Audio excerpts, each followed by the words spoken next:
Inicialmente el diagnóstico se lleva a cabo con diferentes métodos de diagnóstico, como son la endoscopía gastrointestinal, la serie esófago-gastrorenal de preferencia cronometrada para medir el tiempo de vaciamiento del esófago, y el diagnóstico definitivo se va a hacer con la manometría de alta resolución. El esofagograma varitado y el tránsito cronometrado y la manometría deben realizarse siempre, estos tres estudios, tenerlos presentes para confirmar el diagnóstico y para establecer la estrategia de tratamiento antes de llevar al paciente ya sea a una cirugía o a un método endoscópico.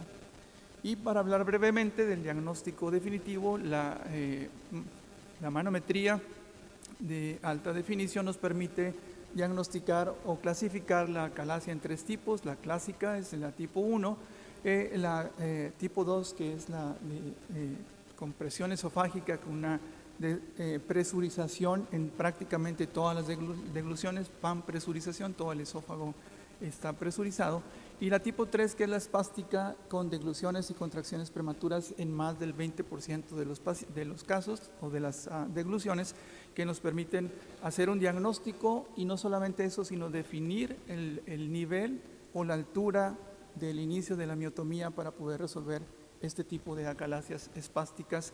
Y esto es sumamente importante. Si no tuviéramos este dato, podemos hacer una miotomía muy corta y el paciente seguiría con síntomas después del procedimiento.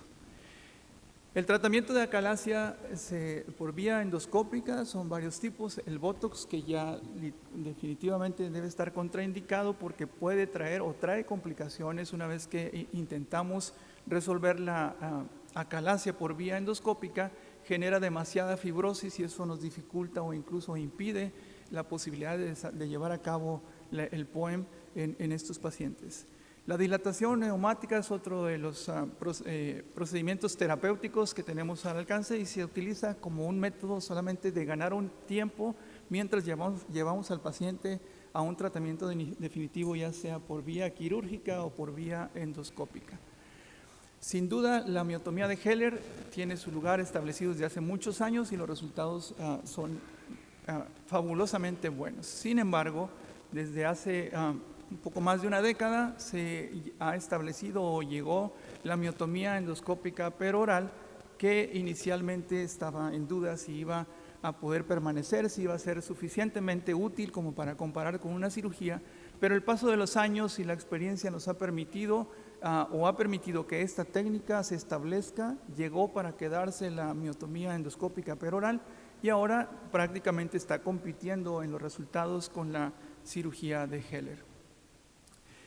La ventaja o la importancia de la endoscopía del tercer espacio y del principio del POEM, que es el que abrió la puerta para muchos otros procedimientos que estamos realizando actualmente, es la posibilidad de crear un túnel en el espacio submucoso, un espacio que antes no existía, no teníamos alcance a él, y que inicialmente se consideraba como una complicación, ahora es un punto de entrada que nos permite crear un espacio por debajo de la mucosa y tener ahora sí la oportunidad, la posibilidad de hacer una miotomía incluso más larga que el alcance por vía quirúrgica.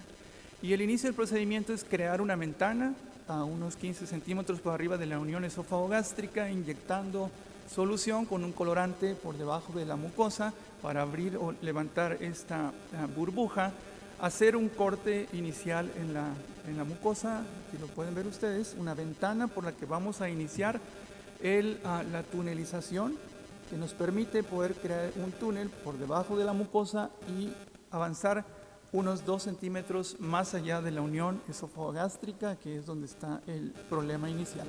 Vean cómo aquí en esta imagen de superior derecha tenemos ahora el músculo expuesto a nuestra derecha y la mucosa está a la izquierda, y vean cómo nos permite crear un túnel suficientemente amplio. Y esto, el siguiente paso será ahora el poder realizar la miotomía, que inicialmente se va a hacer cortando solamente la capa circular, pero en el tercio distal del esófago se hace una miotomía de espesor completo para poder liberar completamente las fibras que están generando la acalasia.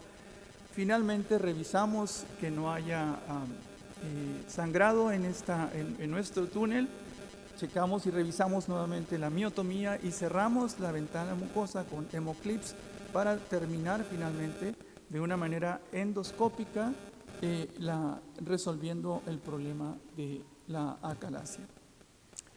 Las grandes ventajas que tiene la endoscopía o la resolución por el método POEM es que podemos utilizar prácticamente toda la circunferencia del esófago, a diferencia de la miotomía de Heller, que es solamente por vía anterior.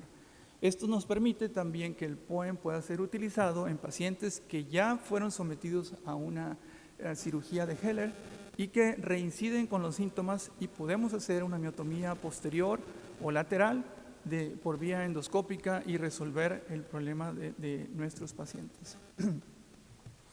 El tratamiento endoscópico del POEM es una opción válida para la recurrencia, ya lo decía, o la falla clínica después de una miotomía quirúrgica. Existe ya evidencia de tiempo más prolongado al realizar el procedimiento. Sin embargo, la técnica es difícil, pero no es imposible superarla, y este procedimiento es sumamente eficaz cuando se realiza por manos seguras y expertos en el procedimiento. Cuando comparamos los resultados en América, cuando estamos investigando los resultados en América Latina, el doctor Michel Calais presentó este trabajo con 113 pacientes que se incluyeron en él. 63 pacientes fueron llevados a POEM, comparando con Heller, la miotomía de Heller en 64 pacientes, algunos de ellos con Chagas y otros pacientes con la enfermedad inicial. Las edades del promedio entre el grupo de POEM y el grupo Heller fueron relativamente iguales, semejantes. El sexo, la duración de la edad es un poquito más prolongada en los pacientes que se llevaron a Heller. El tipo de acalasia prácticamente fueron similares en los dos grupos, y algunos de ellos tenían tratamientos previos. En el grupo de POEM, 13 habían sido sometidos a dilatación y 6 con Botox, y del grupo de miotomía de Heller, 22 pacientes que se habían hecho dilatación esofágica. Vean lo interesante, la escala de Eckhart en el grupo POEM y el grupo de Heller fueron prácticamente iguales, no hubo diferencia significativa, y el resultado posterior, midiéndolo después del procedimiento, los resultados son igual de efectivos entre ambos grupos. Los eventos adversos, si se dan cuenta, 17 y 14% son prácticamente equivalentes. La diferencia es que todos los eventos adversos que se presentaron con el POEM se pudieron resolver por vía endoscópica sin necesidad de intervención quirúrgica de los pacientes.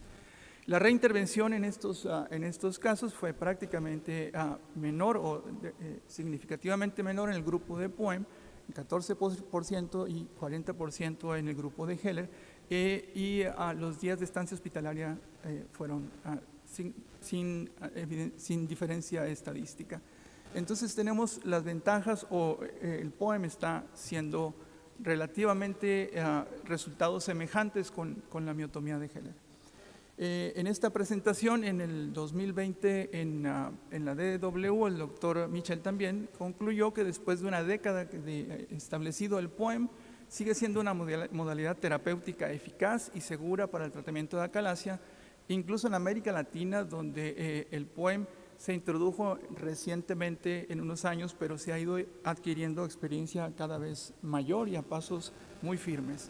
Los resultados fueron 840 pacientes con edad media entre 40 y 49 años, con el éxito técnico en el 100% y el éxito clínico en el 95%, con una disminución significativa de la puntuación de Eckhart y la presión del esfínter esofágico inferior. No hubo diferencias entre los pacientes latinos y los grupos occidentales presentados en otros trabajos. Y los eventos adversos solamente en el 11%, y repito, todos ellos resueltos por vía endoscópica también. La curva de aprendizaje es importante porque se requiere primero tener experiencia en disección endoscópica submucosa para después avanzar a realizar el POEM, y se requieren alrededor de 60 casos en América Latina, 60 casos o procedimientos para ser ya eficiente en el POEM, en el desarrollo de POEM, y completar el procedimiento en menos de hora y media en tiempo. Los pasos para desarrollar el POEM, decía yo, es difícil, se requiere un entrenamiento duro, pero no es imposible lograrlo. Se requiere primero ser experto, tener entrenamiento en disección endoscópica de la submucosa, después entrenamiento en POEM, hacer los primeros casos de manera supervisada, saber cómo arreglar una sala y tener todo el equipamiento, no solamente para llevar a cabo el procedimiento de POEM, sino para resolver todas las complicaciones que se pudieran presentar y conformar un equipo adecuado con asistentes, incluso el anestesiólogo que esté capacitado para resolver cualquier problema. Y aquí quiero mostrar en Japón haciendo las primeras preparaciones en disección endoscópica submucosa y después ya una vez experto en ello, empezar al entrenamiento en POEM siempre bajo la vigilancia y la supervisión de mi maestro, el doctor Michel Cale, y finalmente el arreglo de nuestra sala con todos los accesorios necesarios, con la torre de Herbe, con hidrodisección y con todos los accesorios, los cuchillos necesarios para poder llevar a cabo esta técnica. Y conformar un equipo, ya decía yo, que gente capacitada, experta no solamente en el desarrollo de este procedimiento, sino en la resolución de todas las complicaciones, lo cual nos ha permitido poder hacer cursos en nuestra ciudad, en Reynosa, Tamaulipas, y también hacer cursos en otros países, no solamente aquí en México, para poder diseminar el conocimiento y el desarrollo de esta técnica.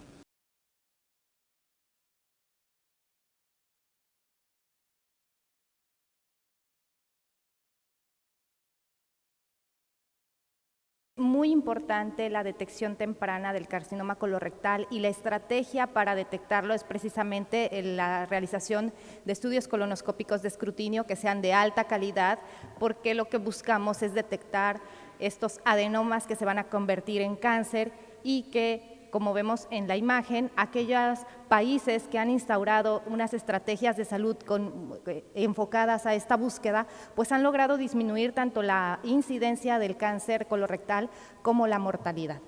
¿Y dónde estamos nosotros? Pues estamos en esa otra gráfica en donde dice Latinoamérica, que aunque no está nuestro país, es exactamente el mismo comportamiento, en donde los últimos años lo que hemos visto es una mayor detección, pero ya de cáncer avanzado, y con esto una mayor mortalidad. Y esto es lo que tratamos de evitar con estas técnicas endoscópicas para mejorar la detección de estas lesiones tempranas. ¿Y cómo vamos a evaluar estas nuevas técnicas? Pues tenemos básicamente la tasa de detección de adenomas, es la métrica con la que vamos a decir si un endoscopista, si un centro, si una metodología son correctas para prevenir esto, y es el número de pacientes con al menos un adenoma entre el número total de procedimientos realizados. Otra métrica que es importante y que se reporta en muchos artículos es la tasa de adenomas omitidos. En este caso serían aquellos adenomas que se identificaron en una segunda revisión y que fueron pasados por alto en una primera revisión. ¿Cuál es la meta? Pues se dice que cuando la tasa de detección de adenomas es menor al 20% es que no estamos previniendo nada, entonces nuestra meta es que siempre sean mucho mayores del 20%. Y para esto vamos a revisar, decíamos, las técnicas colonoscópicas, las propiamente dichas de la técnica, las técnicas ópticas y los nuevos dispositivos mecánicos que nos van a ayudar a esto. Y lo primero, pues lo ideal es que todos los estudios que realicemos para detección oportuna de cáncer sean con una adecuada preparación intestinal. Se dice que un Boston mayor de 7 es indispensable para poder llevar a cabo un estudio de escrutinio, y si no tenemos una limpieza correcta, entonces reprogramar ese paciente. O sea, no debemos intentar hacerlo porque entonces pasaríamos por alto lesiones que pueden ser prevenibles. Y se ha visto que el estudio colonoscópico tiene una menos eficacia o una eficacia menor en la detección de lesiones del lado derecho. Esto se ha atribuido a que las lesiones pueden ser más planas o que son más pálidas o que se encuentran atrás de algunas austraciones, y entonces se sugiere que se haga o una segunda revisión en visión frontal o una retrovisión proximal que vaya del ciego hasta el ángulo hepático. Hay varios estudios que reportan que el éxito en realizar esta maniobra de retroflexión es del 80% aproximadamente y no se asocia a un incremento en las complicaciones, ya que la perforación es lo que tememos mucho los endoscopistas cuando hacen la retrovisión y decimos, no, en ciego va a haber perforación. Si es en manos entrenadas, pues la probabilidad de que esto ocurra es baja. Y como vemos en la imagen, en este estudio se estudió, este es un metaanálisis, 4 estudios de 1.882 pacientes en donde se evaluó la realización ya sea de una retroflexión o una segunda revisión en visión frontal versus un estudio colonoscópico estándar, y lo que observamos es aquí lo vemos, una tasa de detección de adenomas mejor cuando se hizo una segunda revisión por cualquiera de estas dos técnicas versus realizar solo el estudio colonoscópico estándar. En este estudio vieron que hubo un incremento en la tasa de detección de adenomas del 13.3% cuando era una segunda revisión en visión frontal y 8.3% en retroflexión. No hubo diferencia estadísticamente significativa entre estas dos técnicas. En este artículo se evaluó si era mejor realizar retroflexión versus una segunda revisión en visión frontal. Este fue un estudio multicéntrico de 692 pacientes que fueron sometidos a estudio de escrutinio con un FIT positivo. Y lo que observamos es que la tasa de detección de adenomas fue mejor en ambas técnicas, con un incremento del diagnóstico en el 11%, siendo 9% con retroflexión, 12% con la segunda revisión en visión frontal, con una tasa de adenomas omitidos más o menos del 19% en promedio, y como vemos en la parte inferior no hubo un incremento significativo en el tiempo de realización del estudio, o sea, llegar al ángulo hepático y regresarse no incrementa en mucho, ni siquiera en minutos, el tiempo de realización del procedimiento, y sí incrementa la tasa de detección de adenomas. En este otro artículo lo que evalúan es 4 técnicas: intercambio de agua, inmersión, insuflación con dióxido de carbono y con aire. Este es un metaanálisis en donde se evaluaron estas 4 técnicas y la diferencia es, ¿cuál es la diferencia entre intercambio de agua e inmersión? Intercambio de agua es cuando se va irrigando agua en vez de aire desde la introducción del colonoscopio, versus inmersión cuando se va haciendo la revisión a la salida y se va irrigando agua. ¿Y qué encontraron? Encontraron que la que tenía una mejor detección de tasa de detección de adenomas era la inmersión, el intercambio de agua. La que tenía una mejor detección de estudios de detección de adenomas en colon derecho también fue el intercambio de agua. En cuanto a el tiempo de retirada, la que duró menos fue la de dióxido de carbono, y la inmersión fue la que tuvo mayores efectos adversos. En este otro estudio lo que se intentó fue la administración de dimeticona para disminuir la cantidad de burbujas y que hubiera una mejor revisión del colon. Se administró dimeticona conjunto a la preparación intestinal con polietilenglicol versus la preparación convencional 4 litros de polietilenglicol, y lo que observamos es que no hubo una diferencia en la tasa de detección de adenomas, de tal forma que administrar dimeticona previo al procedimiento no ofrece mayor beneficio. A diferencia de este otro artículo donde se les dio a los pacientes una formulación de azul de metileno, es una formulación que tiene una multimatriz que se libera solo en colon previo al procedimiento, 2 horas previas al procedimiento, y en este caso sí hubo un incremento en la tasa de detección de adenomas del 56.2% versus el estudio colonoscópico estándar. Utilizaron un placebo para este estudio, y la tasa de detección de adenomas cerratos también fue mayor en aquellos pacientes que utilizaron azul de metileno. Otras técnicas son las ópticas. En este caso lo que utilizaron, en este estudio lo que evaluaron fue la utilización de la tecnología de LCI versus luz blanca, en donde, como sabemos, la tecnología de Fuji lo que hace es que incrementa o hace un contraste con las lesiones, y lo que se vio fue que la tasa de detección de adenomas en aquellos pacientes que se utilizó LCI fue mayor, del 58.7% versus aquellos que utilizaron luz blanca, y además también hubo un incremento en la tasa de detección de pólipos cerrados. También la detección de lesiones asistidas por computadora, que ya más adelante tendremos una plática de inteligencia artificial. En este artículo se evaluaron 1.058 pacientes, algunos con colonoscopía estándar y algunos con colonoscopía con detección asistida por computadora, y observaron que había un incremento en la tasa de detección de adenomas del 20.3%, del 29.1 aquellos que estaban con una inteligencia artificial versus 20.3 sin inteligencia artificial. De forma adicional, como sabremos, la inteligencia artificial no solo nos ayuda a detectar las lesiones que pueden ser polipoides, sino también a diferenciar o a discernir entre aquellos que son pólipos hiperplásicos y aquellos que puedan ser adenomatosos. En este otro estudio, también este es un ensayo clínico en donde se utilizó también una tecnología de inteligencia artificial, en donde se observó que hubo un incremento de la tasa de detección de adenomas del 39.9% versus 32.4%, en donde se hizo una colonoscopía estándar. Además, hubo una mayor detección de adenomas avanzados en 6.6% versus 4.9%, y se vio que mejoró la tasa de detección de adenomas no solo en los endoscopistas expertos, sino también en aquellos endoscopistas novatos, y que el tiempo de retirada, si bien fue un poquito mayor utilizando inteligencia artificial, no fue estadísticamente significativo. También tenemos la endoscopía de espectro completo, y esto ¿a qué se refiere? Es un endoscopio en donde se utilizan 3 cámaras en la punta para obtener una visión de 330 grados. Y también tenemos los dispositivos mecánicos, que son aquellos que aplican presión sobre la mucosa para mejorar la visualización detrás de los pliegues, disminuyen la formación de asas al dar estabilidad y mantienen la permeabilidad del lumen endoscópico.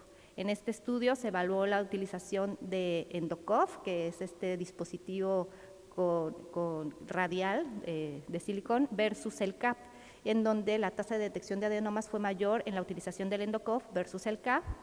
La tasa de adenomas omitidos fue menor en la utilización de EndoCoff, y el tiempo de intubación cecal fue menor en el grupo de EndoCoff, con mayor tiempo de retirada. En este otro estudio se evaluó el impacto de un dispositivo que es el EndoRing, donde observamos que son anillos de silicón en la punta del tubo de inserción, en donde también observamos una mayor tasa de detección de adenomas. Este otro dispositivo, que es como una combinación del EndoRing y el EndoCoff, que son 2 hileras de estas proyecciones de silicón, también hubo una mayor tasa de detección de adenomas de 37.2% versus 26.6%, no incrementó la dificultad para la intubación cecal y no hubo efectos adversos para su utilización. Este otro dispositivo, ya hay muchísimos, es el Amplify, que también se utilizó en Asia, también con una mayor tasa de detección de adenomas del 47.1% versus el 40.9%. Y finalmente, y en este estudio en donde se evalúan estas cuatro variantes, alta definición versus EndoCoff versus EndoRing versus amplio espectro. En este estudio lo que observamos fue que de estas 4 tecnologías, el EndoCoff fue el que tuvo mayor tasa de detección de adenomas, siendo equiparables las demás medidas, ¿no? La detección de pólipos, la detección de adenomas serratos, etc. Y en este otro estudio se evaluó también 3 tecnologías, alta definición con luz blanca, EndoCoff y capuchón, en donde también se vio que una tasa de detección de adenomas fue mayor, discretamente mayor con el EndoCoff, con 59.1%, versus 57% luz blanca, 55% el capuchón. La intubación cecal se logró en todos los pacientes, y el tiempo de retirada no fue diferente entre todas estas tecnologías. Como conclusiones, utilizar técnicas para mejorar la detección de adenomas no va a incrementar los riesgos y sí se traduce en beneficios para nuestros pacientes. La doble revisión del colon derecho no incrementa significativamente el tiempo de estudio y sí incrementa la tasa de detección de adenomas. El intercambio con agua tiene una mayor tasa de detección de adenomas comparado con otras técnicas de inmersión. Y la utilización de dispositivos mecánicos es segura, es eficaz y también incrementa la tasa de detección de adenomas comparado solo con luz blanca.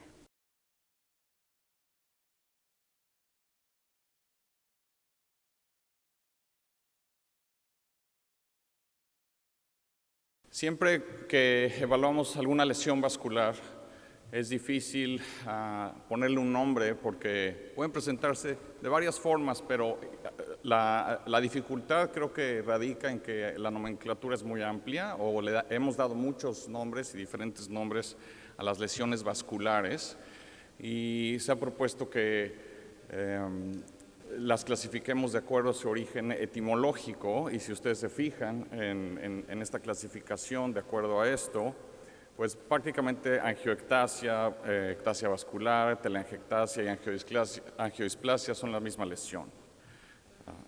Hay una forma más fácil de clasificar a las lesiones vasculares o dos formas más fáciles, uno de acuerdo a la fisiopatología y a su origen anatómico.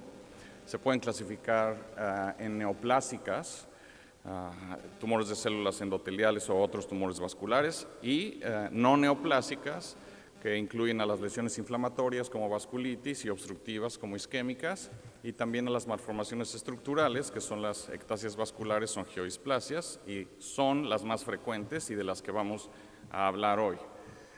Entonces ya conociendo esta definición y origen anatómico y fisiopatológico es un poco más fácil distinguirlas, por ejemplo, en estas tres lesiones, este de aquí a la izquierda, a la derecha arriba y a la izquierda abajo, todas son hemangiomas.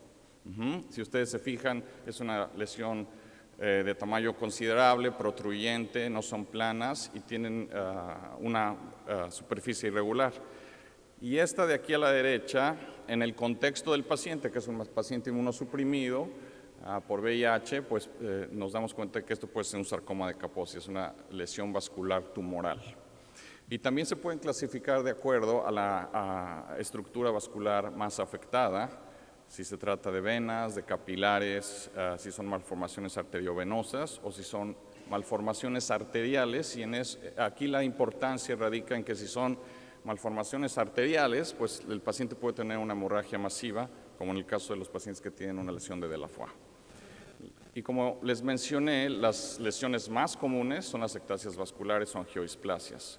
En el contexto de un paciente con hemorragia hereditaria telangiectásica, les llamamos telangiectasias, pero es la misma lesión vascular. No tienen inflamación o fibrosis en la patología y es la causa más común de hemorragia en intestino delgado en pacientes mayores de 60 años. Y en más o menos 5 al 10% de los casos, de todos los casos de hemorragia gastrointestinal, son secundarios a lesiones vasculares, ya sea hemorragia de tubo digestivo alto o bajo. ¿Y por qué se originan las lesiones vasculares o las angiodisplasias? Bueno, hay varias teorías. Una es porque hay contracciones frecuentes del plexo mucoso mientérico que provocan dilatación de los pequeños vasos capilares.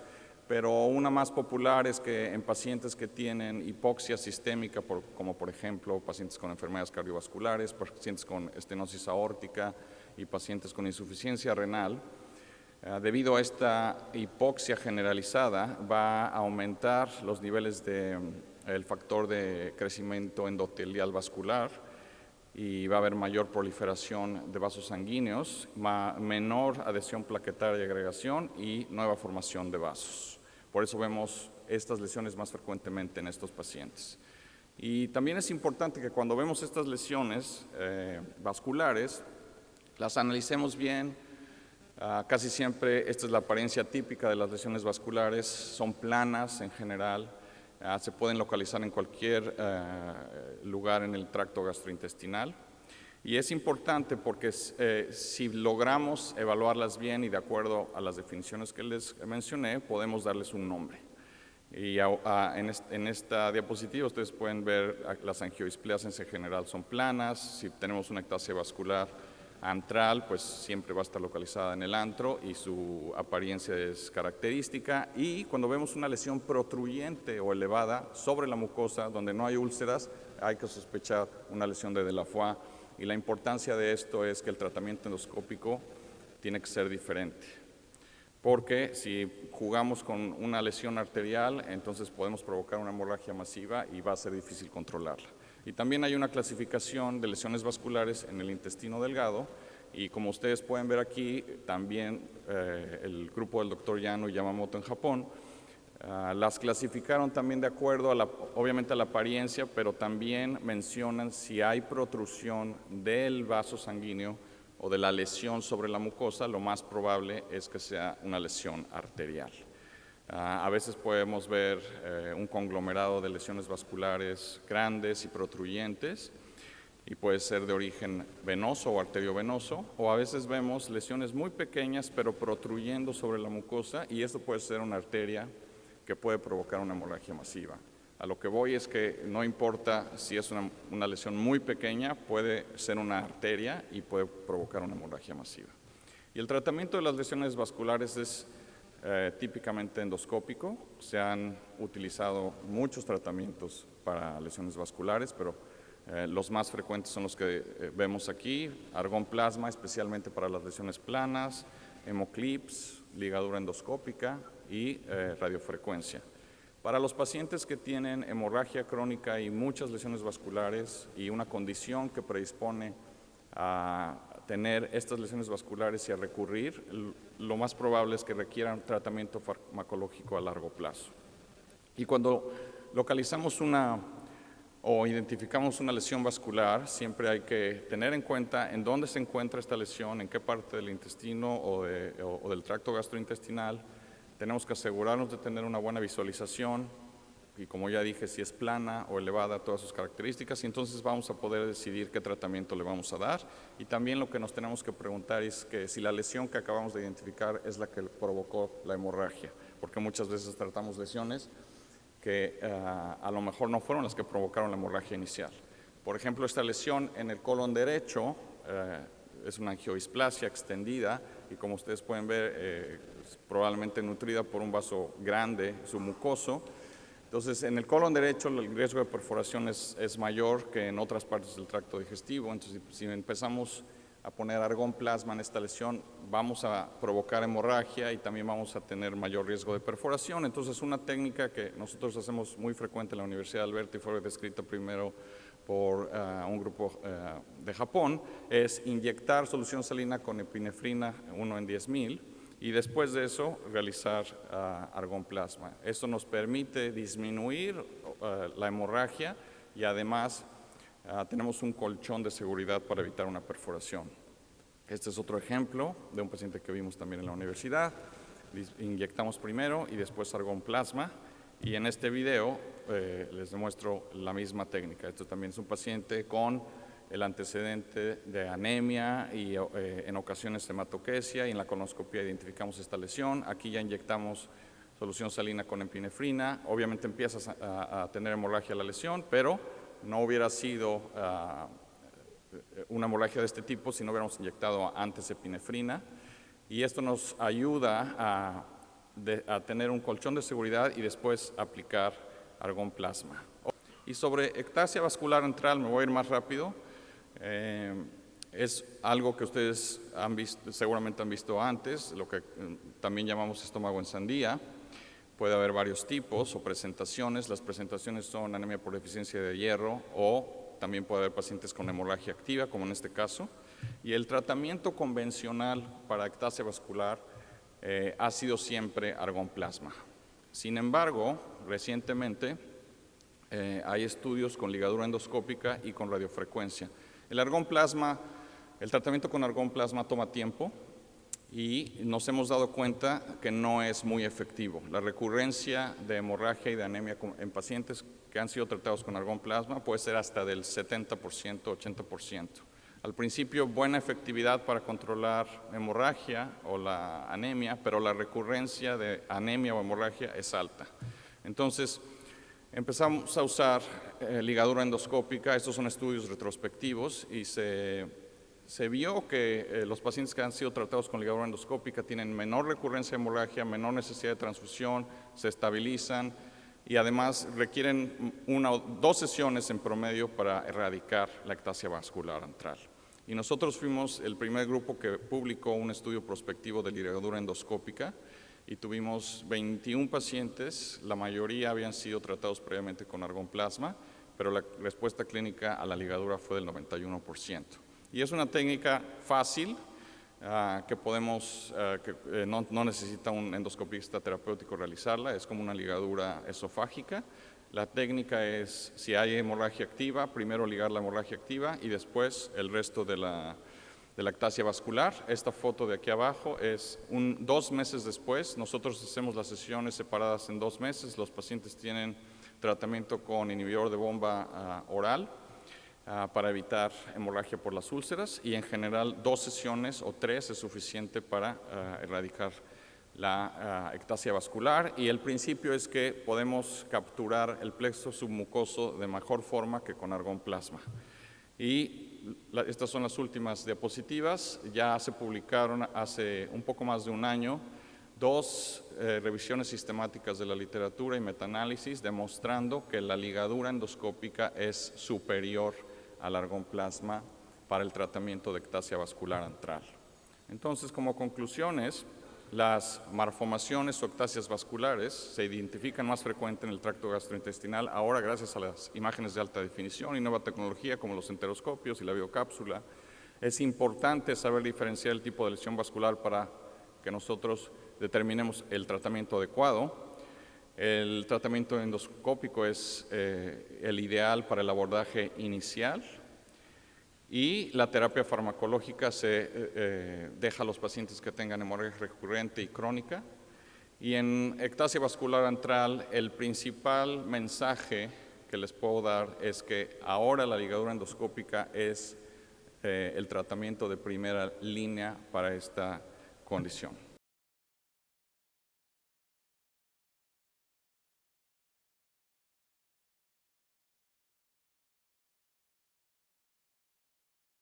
Antes de contar con la cápsula endoscópica, la investigación de las patologías de intestino delgado eran por métodos más invasivos, como era la enteroscopia intraoperatoria, así como métodos radiológicos poco efectivos. Sin embargo, desde el 2001 fue aprobada por la FDA el sistema de cápsula endoscópica y el que se aprobó en ese entonces fue el sistema de Given Imaging, PIL-CAM SB, hecho por Medtronic, que es el sistema con el que contamos en la mayoría de los países y en la mayoría de los continentes. El sistema de cápsula endoscópica es importante conocerlo, consta de una cápsula endoscópica, de un data recorder, que es este dispositivo, el cual va a ir a un costado del paciente, el cual va a almacenar las imágenes, y un sistema de estación de trabajo RAPID que contiene un software, el cual la mayoría de los software de todas las cápsulas endoscópicas son bastante amigables y nos van a permitir una adecuada lectura de las imágenes, así como poder realizar nuestro reporte endoscópico. 6 años más tarde, la FDA autoriza a varias casas comerciales el uso de otras cápsulas endoscópicas, como es la endocápsula de Olympus, OMO, que es una cápsula hecha en China, y la Mirocam, que es una cápsula coreana. En esta tabla podemos ver todos los sistemas, todas las cápsulas endoscópicas, cuánto miden, el peso, el ángulo de visión, las imágenes por segundo y la duración de baterías por horas. La PIL-CAM, actualmente ya contamos con una cápsula de 3ª generación. Las contraindicaciones, bueno, vamos a hablar ahorita de las indicaciones más importantes de la cápsula endoscópica, pero hay que tener en cuenta cuáles son las contraindicaciones.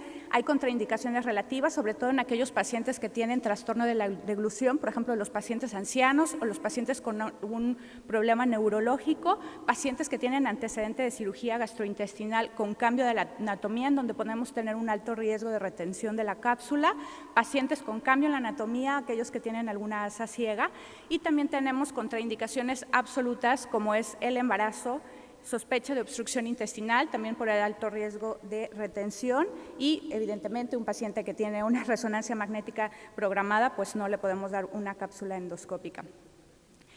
Durante el desarrollo de estos años de la cápsula endoscópica, siendo la hemorragia de intestino delgado la principal indicación, pues como ya pudieron ver, se han perfeccionado todos estos dispositivos y sigue siendo hoy la principal indicación la hemorragia. La hemorragia de intestino delgado se define como una hemorragia que se presenta entre la ámpula de Vater y la válvula ileocecal, representa del 5 al 10% de todas las hemorragias gastrointestinales y se define como una hemorragia gastrointestinal en donde tenemos una esófago gastroduodenoscopía y una colonoscopía negativa y de alta calidad.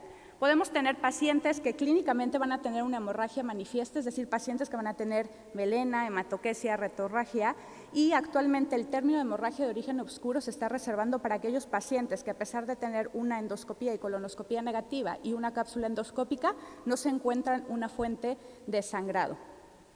Las guías, tanto americanas como europeas, recomiendan a la cápsula endoscópica como el mejor estudio o el estudio de elección para la visualización de la mucosa. Se ha observado que su rendimiento diagnóstico es bastante alto, hasta del 60%, y terapéutico, para poder ofrecer una enteroscopia terapéutica, aumenta hasta el 92%, sobre todo en aquellos pacientes que tienen hemorragia activa o pacientes que tuvieron la hemorragia en menos de 2 semanas o incluso en menos de 48 horas, pacientes con anemia grave, pacientes hospitalizados del género masculino mayores de 60 años, pacientes que toman algún anticoagulante y pacientes que tienen alguna comorbilidad, ya sea comorbilidades cardíacas, pacientes hepatópatas o nefrópatas. En este cuadro podemos ver de manera resumida cuáles son las principales causas de hemorragia de intestino delgado. Como pueden observar en pacientes sobre todo mayores de 60 años, la principal causa son las presencias de angioectasias o angiodisplasias en el 30 a 40% de los pacientes. La segunda causa más frecuente es la enteropatía por AINES. Hay que recordar que los AINES se usan de manera muy común, sobre todo en el paciente adulto mayor. Se automedican, entonces en estos pacientes pues también se pueden presentar no solamente como una hemorragia de intestino delgado, sino como anemia crónica o diarrea crónica. Las causas más frecuentes en pacientes jóvenes menores de 40 años es la presencia de tumores, hasta en el 76% de los casos, y siempre tener en cuenta en gente joven la presencia de un divertículo de Meckel. En esta parte podemos ver cuáles son las causas poco comunes de hemorragia de intestino delgado, pero que también hay que sospecharlas en pacientes con algún tipo de púrpura de Henoch-Schleuden y pacientes, sobre todo cirróticos con hipertensión portal. Hay que recordar que la mayoría presentan varices esofágicas, gástricas, pero hasta el 1 al 5% de los pacientes van a tener varices ectópicas, es decir, en cualquier parte del intestino delgado. Y aquí vemos otras causas poco frecuentes. Aquí podemos ver algunas imágenes. Es bien importante los endoscopistas que hacemos cápsula en nuestro informe determinar el tipo de lesión, la ubicación, la extensión. Aquí podemos ver una angiectasia, aquí nuevamente otra, que son lesiones bien delimitadas con capilares dilatados y tortuosos. Para ello hay clasificaciones, una de ellas la más utilizada, que es la de Saurin, la cual podemos clasificar a nuestra lesión vascular si es de potencial bajo hemorrágico o es de alto potencial hemorrágico. En esta imagen podemos ver una imagen clásica de una enteropatía por AINES. Son pacientes que van a tener, además de erosiones y petequias, lesiones ulcerosas con muchísima fibrina y en forma circunferencial o de anillo. Otra causa importante es la enfermedad de Crohn. Muchos pacientes pueden debutar con una hemorragia digestiva, sobre todo en aquellos pacientes que tienen lesiones ulcerosas grandes y muy circunferenciales y lineales. Aquí podemos ver la imagen clásica por cápsula endoscópica de un divertículo de Meckel, en donde vemos la imagen de doble luz y la presencia de una varice en intestino delgado. Otras causas poco frecuentes, pero que también podemos ver, son las lesiones de Delafoy. Como ya pudieron ver en la plática anterior, las más frecuentes, la localización más frecuente es en estómago, sin embargo en yeyuno e ilion también podemos presentarlas, y algunos tumores, los cuales se pueden presentar ulcerados, y así es como debutan con hemorragia intestinal. Otra indicación importante es la anemia por deficiencia de hierro. Hoy en día la anemia afecta de manera importante a toda la población mundial, es una de las principales causas de morbilidad. La más frecuente es la anemia por deficiencia de hierro, siendo más frecuente en mujeres premenopáusicas hasta en el 10%. Aquí es muy importante hacer una buena historia clínica y un buen abordaje diagnóstico para así poder someter a nuestros pacientes, si estamos sospechando de alguna lesión, de una esófago-gastroduodenoscopía con ileocolonoscopía. Si en estos pacientes persiste la anemia, a pesar de dar tratamiento, pues está indicada la cápsula endoscópica y tiene un alto rendimiento diagnóstico hasta en el 55%. Las causas más frecuentes son muy parecidas a las que ya les mencioné, en ancianos y adultos, angiectasias y úlceras, y en jóvenes tumores o divertículo de Meckel. Aquí vale la pena mencionar que aunque tengamos un paciente con sangre oculta en heces negativo, si es un paciente en el que estamos sospechando una anemia, una causa a nivel de intestino delgado, aunque tengamos la sangre oculta en heces negativo, hay que indicar la cápsula endoscópica. Otra indicación importante es la enfermedad de Crohn. Hasta el 66% de los pacientes con enfermedad de Crohn van a tener afectación en intestino delgado, del 70 al 90% en ilion. Aquí el primer examen endoscópico indicado en estos pacientes es una ileocolonoscopía en pacientes que estamos sospechando, pero si esa ileocolonoscopía es negativa, entonces aquí la cápsula endoscópica va a tener un papel muy importante. Esta es la primera herramienta de elección, según las guías americanas y europeas también, para el estudio del intestino delgado en pacientes que estamos sospechando enfermedad de Crohn, siempre y cuando no tengamos sospecha de alguna estenosis o algún síntoma obstructivo. Si podemos comparar el rendimiento diagnóstico de cápsula endoscópica con un tránsito intestinal, pues es bastante alto, 52 versus 16, con una enterotac 68 versus 21, pero hay que tener en cuenta que la enterotomografía y la enteroresonancia sí van a ser técnicas complementarias que nos van a ayudar a valorar si hay estenosis y fístulas. Entonces son procedimientos no peleados, al contrario, los podemos usar de manera complementaria. La otra indicación de la enfermedad de Crohn es para valorar la extensión y la actividad. En pacientes que ya tenemos una enfermedad de Crohn establecida, con una enteroresonancia o una enterotomografía en donde no encontramos mayores hallazgos, podemos hacer una cápsula endoscópica y para ello tenemos índices de actividad ya bien descritos y utilizados ampliamente, como es el índice de actividad de la enfermedad de Crohn en cápsula endoscópica y el índice de Lewis, que nos van a ayudar a determinar qué lesiones tenemos, el sitio o la ubicación, la cantidad de lesiones, para que así pues, los médicos que tratan a estos pacientes puedan ajustar el tratamiento, no solamente con el objetivo de lograr la cicatrización de la mucosa, sino para mejorar el pronóstico de la enfermedad. Aquí podemos observar cuáles son los principales hallazgos. Hay que recordar que los hallazgos de enfermedad de Crohn en cápsula endoscópica no son patognomónicos, entonces hay que descartar que no haya consumido AINES o que tenga alguna enteropatía por radiación. Podemos encontrar aftas pequeñas, grandes, mucosa edematosa, eritematosa, mucosa empedrada, y ya en estas imágenes pues vemos lesiones más severas como son las úlceras en toda la circunferencia. Otra indicación importante es la sospecha de tumores. Los tumores de intestino delgado representan del 1 al 2% de todas las neoplasias a nivel gastrointestinal. La presentación más común de estos pacientes puede ser con una hemorragia intestinal, hasta el 80% se pueden presentar como pólipos, hasta el 30% como úlceras o estenosis. El tumor maligno más frecuente sigue siendo el adenocarcinoma, seguido por los carcinoides, linfomas y GIST. Hay algunos tipos de neoplasias malignas que pueden debutar como una hemorragia masiva, como son los hemangiomas y angiosarcomas, y el yeyuno sigue siendo el sitio más frecuente en donde podemos encontrar estos tumores. También hay que considerar que no solamente encontramos tumores primarios, sino también metastásicos, como son el melanoma, que es el más frecuente, y algunos otros como de colon, pulmonar, hepatocelular. Y aquí el linfoma de células B, en estos pacientes la cápsula endoscópica está indicada también para valorar la extensión y la respuesta a la quimioterapia. También hay que considerar que podemos encontrar tumores benignos y el uso temprano de cápsula endoscópica está bien indicado para el diagnóstico de la enfermedad, sin embargo no se ha visto que influya en el pronóstico y evidentemente en el tratamiento. Si ya tenemos por endoscopía una lesión tumoral muy sospechosa de malignidad, ya no es necesario enviar enteroscopia, se puede enviar directamente a tratamiento quirúrgico. Todo esto también recomendado por las guías. Otra indicación es la presencia de síndromes polipósicos hereditarios, entre ellos la PAF y el síndrome de Peutz-Jeghers.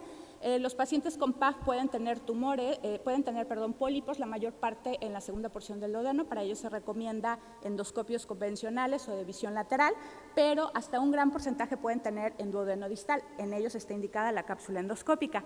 Y en los pacientes que tienen síndrome de Peutz-Jeghers, hasta el 90% van a tener pólipos en el intestino delgado, por lo cual está indicado la vigilancia a partir de los 8 años de edad, sobre todo porque estos pacientes pueden tener complicaciones no neoplásicas, que es lo más frecuente, como es intussuscepción, así como hemorragia y anemia, sobre todo aquellos pacientes que tienen pólipos mayores de 15 milímetros o pólipos muy sintomáticos. Está recomendada la enteroscopía con polipectomía.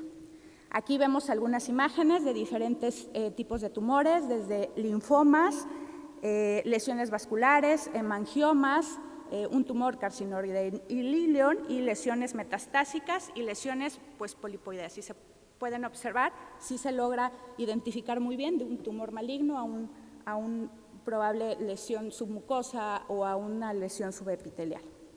Otra indicación es la enfermedad celíaca. La enfermedad celíaca, como ya saben, es una enfermedad crónica por intolerancia al gluten. La mayor parte de los pacientes van a cursar con una enfermedad benigna. Sin embargo, un porcentaje de pacientes, hasta el 20%, van a tener enfermedad refractaria o alguna complicación como es la yeyunitis ulcerativa y la enteropatía asociada al linfoma de células T.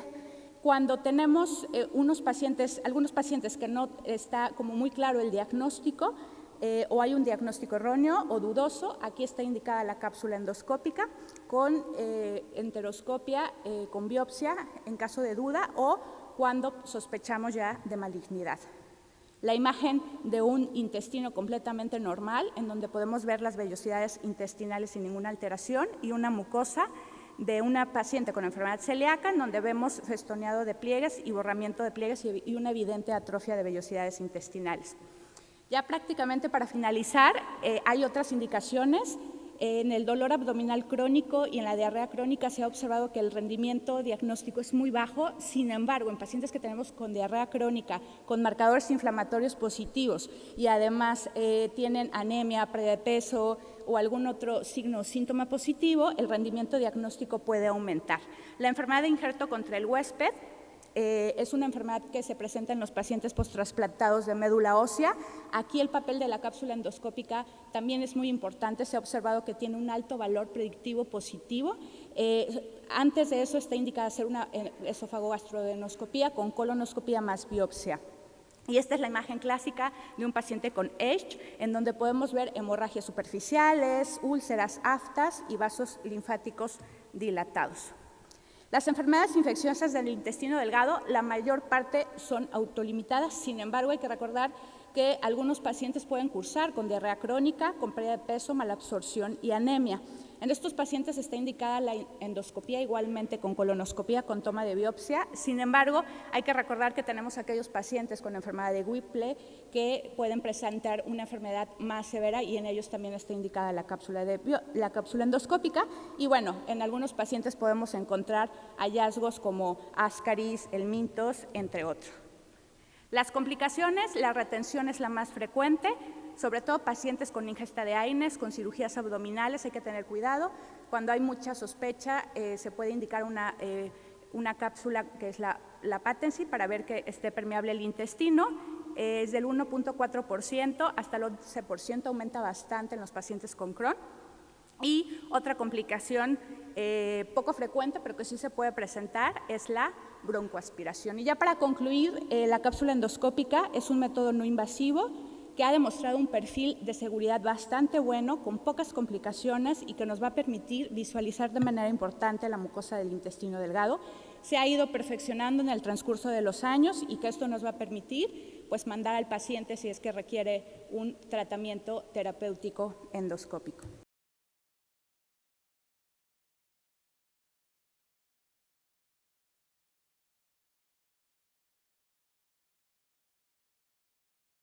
Y bueno, antes que pase cualquier cosa, tenemos que definir que la inteligencia artificial es un campo de la ciencia y la ingeniería que se relaciona con el conocimiento de computación y el entendimiento de lo que comúnmente se llama comportamiento inteligente, con la creación de accesorios que exhiben dicha conducta.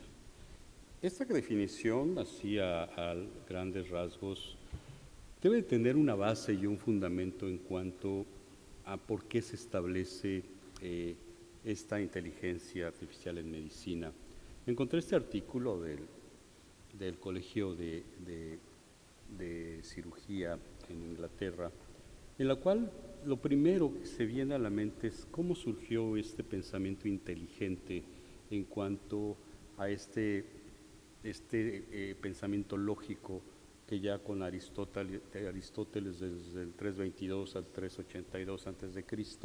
hacía este pensamiento de silogismos, deductivo y analítico, y que posteriormente al paso del tiempo Alan Turing, matemático británico en el 50, establecía este tipo de pensamiento lógico, analítico, e incluso con un test que se denomina el test de Turing, y se empieza la aplicación de inteligencia artificial por el 76 con Ghosn, analizando dolor abdominal en pacientes con apendicitis en una computadora.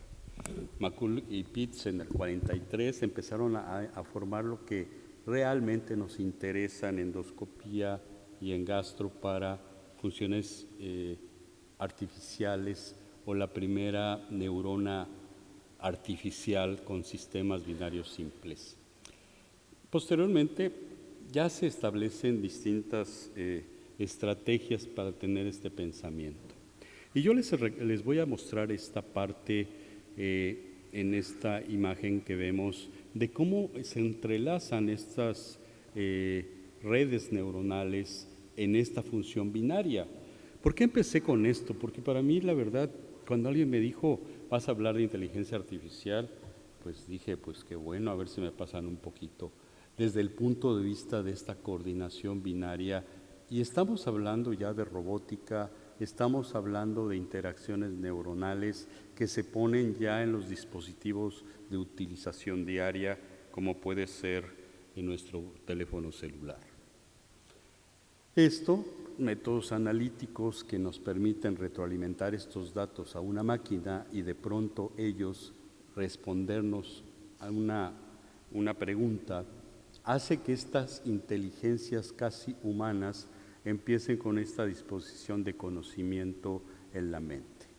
Y bueno, trataré de ejemplificarlo con este esquema en el cual se introduce un conocimiento en estas redes neuronales hacia unas capas, digamos, ocultas que tenemos en este dispositivo para sacar una respuesta y dar nueva intención de contestación a lo que es esta conducta inteligente. Entonces, ¿qué es lo que pasa?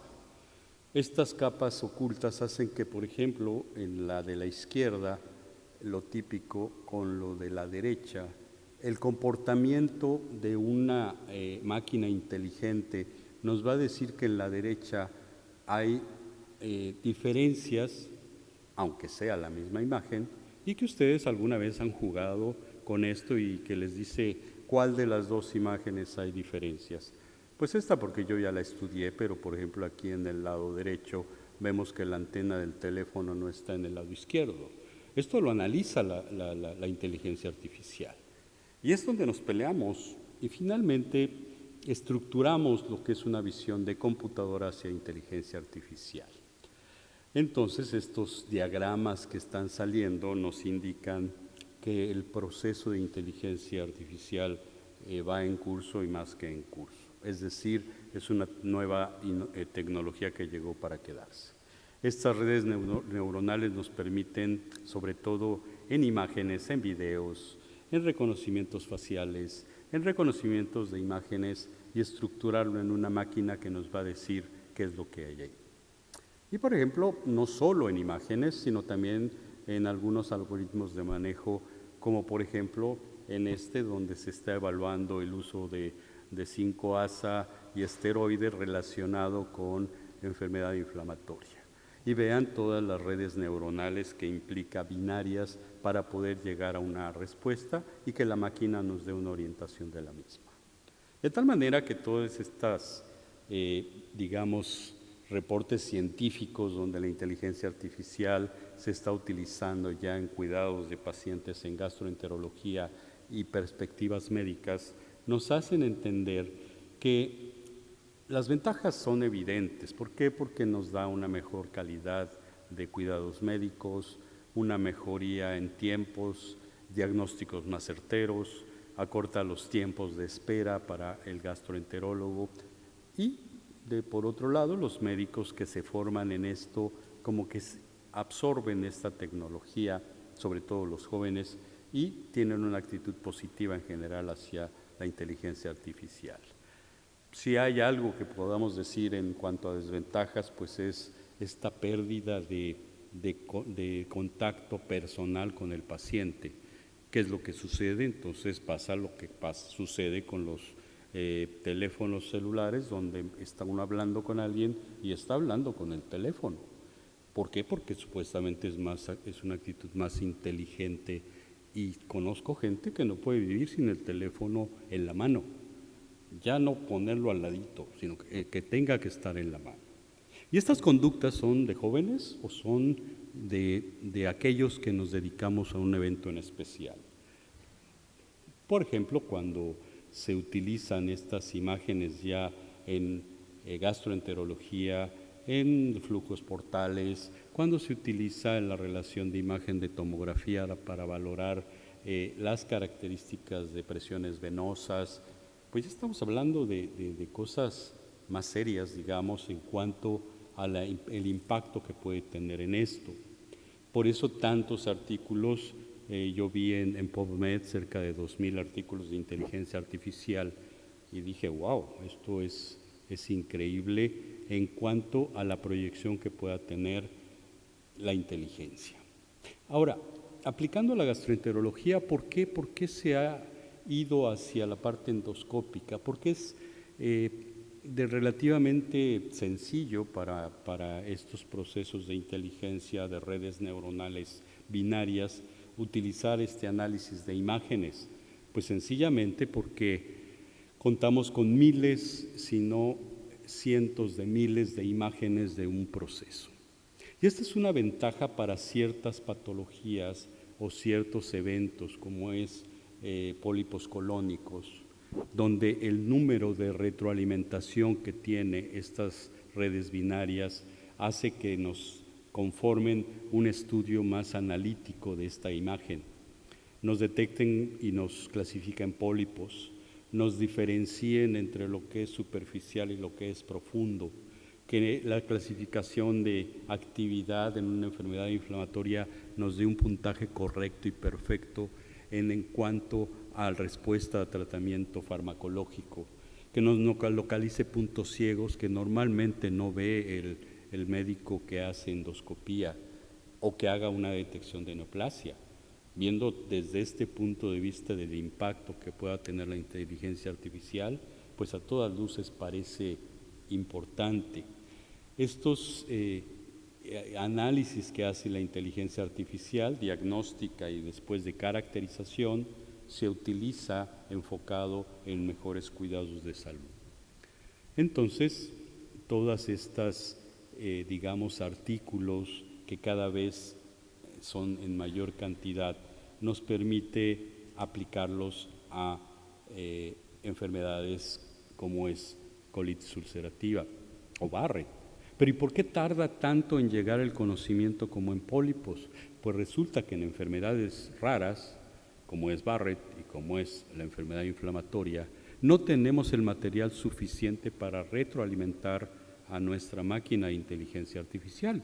Luego entonces tenemos que esperar esta colección de muchos datos para poder hacer los procesos de inteligencia. Yo creo que ese es uno de los problemas de las desventajas más evidentes en inteligencia artificial. Por ejemplo, en estos revisión sistemática, pues todos concluyen que la inteligencia artificial es útil en enfermedad inflamatoria. Tuvieron que hacer una revisión en Scopus, en PubMed, y resultados de 398 estudios y algunos con una población muy reducida. Por lo tanto, esta distribución neural o de binaria ya con inteligencia está en desarrollo y todos los estudios que se han realizado van en camino. Y aquí me llama la atención algo bien interesante. Por ejemplo, ¿cómo funciona? Aquí vemos un colon, lo que les comentaba, en el cual tiene un desarrollo del modelo, el cual se retroalimentó con múltiples imágenes, que resulta que esto nos funciona como escrutinio en ciertas características. Vean esta imagen en la cual, bueno, aquí se ve un tatuaje, en el cual se aplica esto lo aplicamos ahí en el instituto y andamos buscando, pues, ¿qué? Pólipos, básicamente. Y entonces, un paciente con rutina, al cual se le realizó una resección endoscópica hará unos 3, 4 años, y le aplicó todavía mi técnica de índigo carmín, y de pronto, pues, detectamos un pólipo, el cual la primera respuesta es lo quito, lo dejo o lo seguimos. Es un pólipo menor de 6 milímetros y en el cual se trata de implementar con el dispositivo de inteligencia artificial que ven a la derecha, en el cual se observa esta mancha verde, ya nos está caracterizando el pólipo y nos dice que se trata de un pólipo hiperplásico. Igual, mide menos de 6 milímetros y lo pudimos haber dejado, finalmente decidimos resecarlo. Mi experiencia cuando empiezo a manejar este tipo de dispositivos, hay un sesgo o una negación. Muchos médicos dicen, no, a mí no me va a sustituir una máquina, o sea, yo soy más listo que la máquina. Y entonces empiezan a tener estas proyecciones de decir, no, no existe. Yo les quiero preguntar, por ejemplo, en este tipo de procesos de reconocimiento, si alguien cuestiona el sistema Da Vinci o si alguien cuestiona el de resonancia magnética que nos hace cortes inteligentes, el problema es que no queremos aceptar el que se utilice en partes, digamos, clínicas o de reconocimiento. Este es otro caso que hicimos también. Y vean cómo la máquina nos dice, aquí está, ¿no? Bueno, pues sí, esto está excelente. Y después vemos también que la máquina necesita apoyo del que está haciendo el estudio. En este caso tuve que enfocar hacia el pólipo porque la máquina estaba confusa con decir es hiperplásico o es adenomatoso. Y vemos, por ejemplo, que nos dice, ok, ahí está el pólipo, no los puede medir y ahora no los está caracterizando. Estamos utilizando un sistema de Kadai de Fujinon y vean cómo inicialmente se pone verde y que esto nos indica que es hiperplásico y cuando enfocamos nos empieza a dar la definición de que la caracterización de este pólipo es un pólipo con adenoma. De tal manera que después se hace la resección y como vimos en la plática de la doctora Gretel, esto está incrementando la tasa de detección de adenomas. Esto básicamente es lo que está haciendo la tecnología de inteligencia en distintos sistemas de detección asistida con computadora. Pero ¿qué es lo que sucede? En la Sociedad Europea se reunió para hacer esta evaluación de inteligencia artificial, se reunieron todos estos médicos, que todos los que hacemos endoscopía reconocemos, vemos a un doctor Respici, vemos a Messman, vemos a Evelyn Decker, pues puro peso pesado en cuanto a la análisis que hicieron en la Asociación Europea, y eso es un fenómeno que nos vamos a encontrar a futuro. Y entonces ellos dijeron, ok, la inteligencia artificial, pero con las siguientes recomendaciones. Debe de tener una adecuada revisión de inspección de la mucosa, comparable a los endoscopistas expertos. El siguiente punto, reconocimiento y fotodocumentación de sitios anatómicos en el más del 90% de los casos. En Barrett, con displasia y enfermedad, de enfermedad de Crohn, el porcentaje de displasia debe ser comparable con el médico experto. ¿Por qué puse esto? Porque una de las cosas que no acepta, en este caso las asociaciones, es que una máquina dictamine desde el punto de vista ético que es mejor que un experto. Entonces, estos modelos están siendo diseñados para aquellos que no tienen tanta experiencia. Entonces, yo pregunto, ¿servirá la inteligencia artificial para los fines que queremos en Barrett o en enfermedad inflamatoria? Pues creemos que este tipo de procedimientos ya llegaron para quedarse y van a seguir en continua evolución, y la idea es que incrementemos todas estas características a futuro que nos van a permitir tener las distintas atributos como son eficiencia y sistemas de inteligencia artificial. Ya ahora se compara médicos inexpertos con médicos expertos, y después del entrenamiento con inteligencia se equipara de manera importante. Lo que pasa en cápsula endoscópica es increíble, que en 6 minutos la máquina me dé los mismos diagnósticos que los expertos que hacemos cápsula. Nos tardamos 1 hora y media o menos en cuanto a 45 minutos para hacer el mismo diagnóstico. Eso es lo que no aceptamos, y eso es lo que vean que la distribución de estudios, sobre todo relacionados con esto, nos da las características, sobre todo en colonoscopía e imágenes endoscópicas.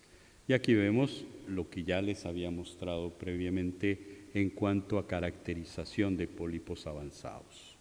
Las conclusiones es que las técnicas de inteligencia artificial pues son capaces de solucionar estos problemas clínicos. La tecnología ha sido recibida con entusiasmo, aunque la actitud del médico hacia la tecnología sigue con cierta reserva. Nadie discute las bases bioquímicas, como les había comentado, de un autoanalizador o productor de imagen en resonancia, ni nadie discute el sistema robótico Da Vinci. ¿Por qué sí se discute el uso de inteligencia artificial en gastroenterología? Se los dejaré de tarea en casa realmente. Si realmente estos equipos que en algún momento de nuestra formación tendrán que llegar necesariamente a nuestro acervo de diagnóstico y tratamiento. Por lo tanto, el futuro de inteligencia artificial está ahí.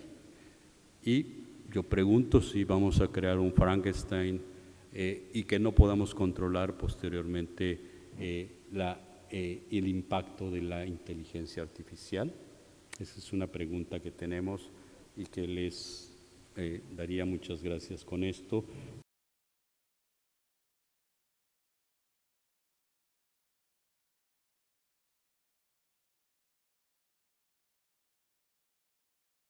Entonces, los pacientes que tienen anatomía normal, podemos, como todos ustedes saben, utilizar un duodenoscopio para realizar intervenciones en las vías biliares, pero a veces nos encontramos con pacientes que tienen anatomía alterada. Por ejemplo, este es un ejemplo de un paciente de 27 años con historia de trasplante hepático por colangitis esclerosante primaria y que sospechamos que tiene una alteración en la vía biliar, estenosis o coledocolitiasis. Entonces, solo con leer esto, uno ya debe de saber que la anatomía de este paciente va a ser una hepático-yeyonostomía en Y de Roux, porque este paciente tuvo un trasplante hepático y porque este paciente tenía colangitis esclerosante primaria. Entonces, a esos pacientes se les realiza una hepático-yeyonostomía en Y de Roux, y aquí podemos ver que ya no podemos utilizar un duodenoscopio convencional.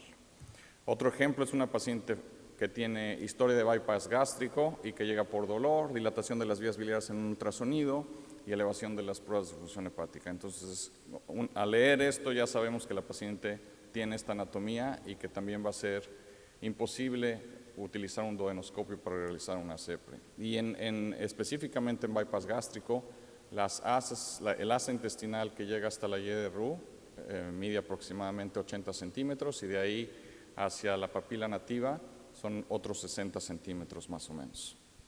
Y pacientes que tienen historia de cáncer de páncreas o de colangiocarcinoma y que han tenido cirugía por esto, o pacientes que han tenido cirugía por enfermedad ciopéptica, muchos pacientes que hace muchos años tenían estas cirugías, pues uno va a tener una cirugía de Whipple y otro va a tener una Billroth 2, y también en estos pacientes tenemos que frecuentemente utilizar otros endoscopios, no el duodenoscopio convencional.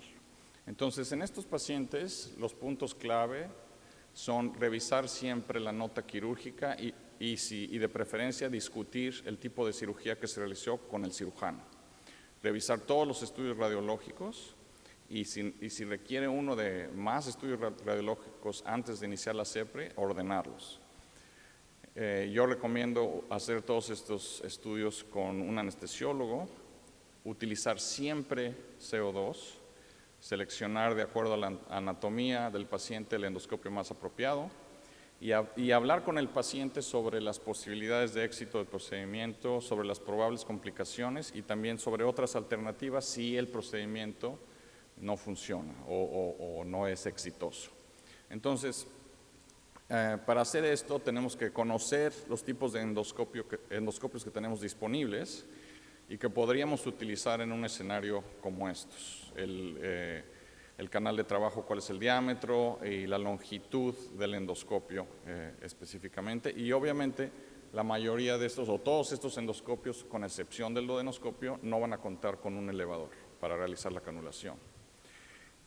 Y también tener en consideración que los pacientes pueden tener una anastomosis biliar, como en el caso de los pacientes que tienen cirugía de Whipple, o una cirugía post-trasplante con hepático-yeyunostomía, o que pueden tener una papila nativa, lo cual dificultaría más el procedimiento, como los pacientes que tienen un bypass gástrico.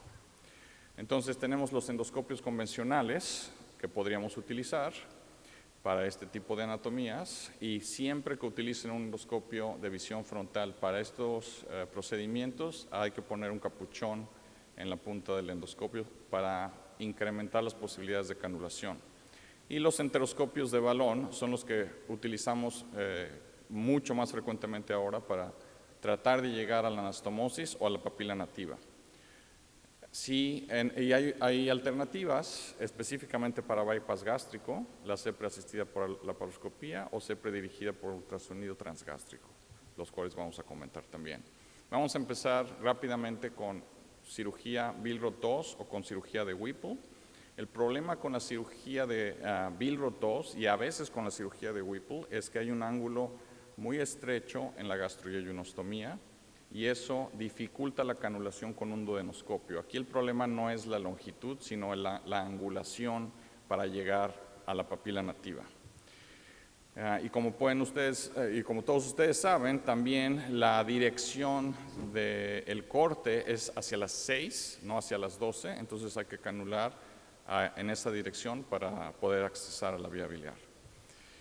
Entonces, como dije, se puede realizar una CEPRE con un duodenoscopio, sin embargo, es un poco más difícil y las complicaciones, específicamente perforación, son mayores que con un gastroscopio o con un colonoscopio pediátrico.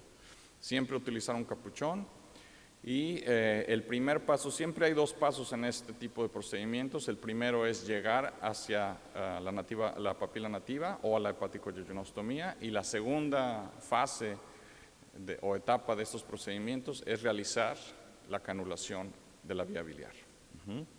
Entonces, hace no mucho tiempo todavía se utilizaba el duodenoscopio, se sigue utilizando en algunas ocasiones para realizar CEPRES en pacientes con Billroth II, pero como ustedes pueden ver, puede ser exitosa, pero la frecuencia de perforación es muy alta, hasta el 20%, especialmente si es realizada por endoscopistas no muy expertos. Entonces, lo que nosotros hacemos en la Universidad de Alberta es utilizar un gastroscopio terapéutico que tiene un canal de trabajo de 3.7 milímetros y poner un capuchón en la punta del gastroscopio para realizar una canulación.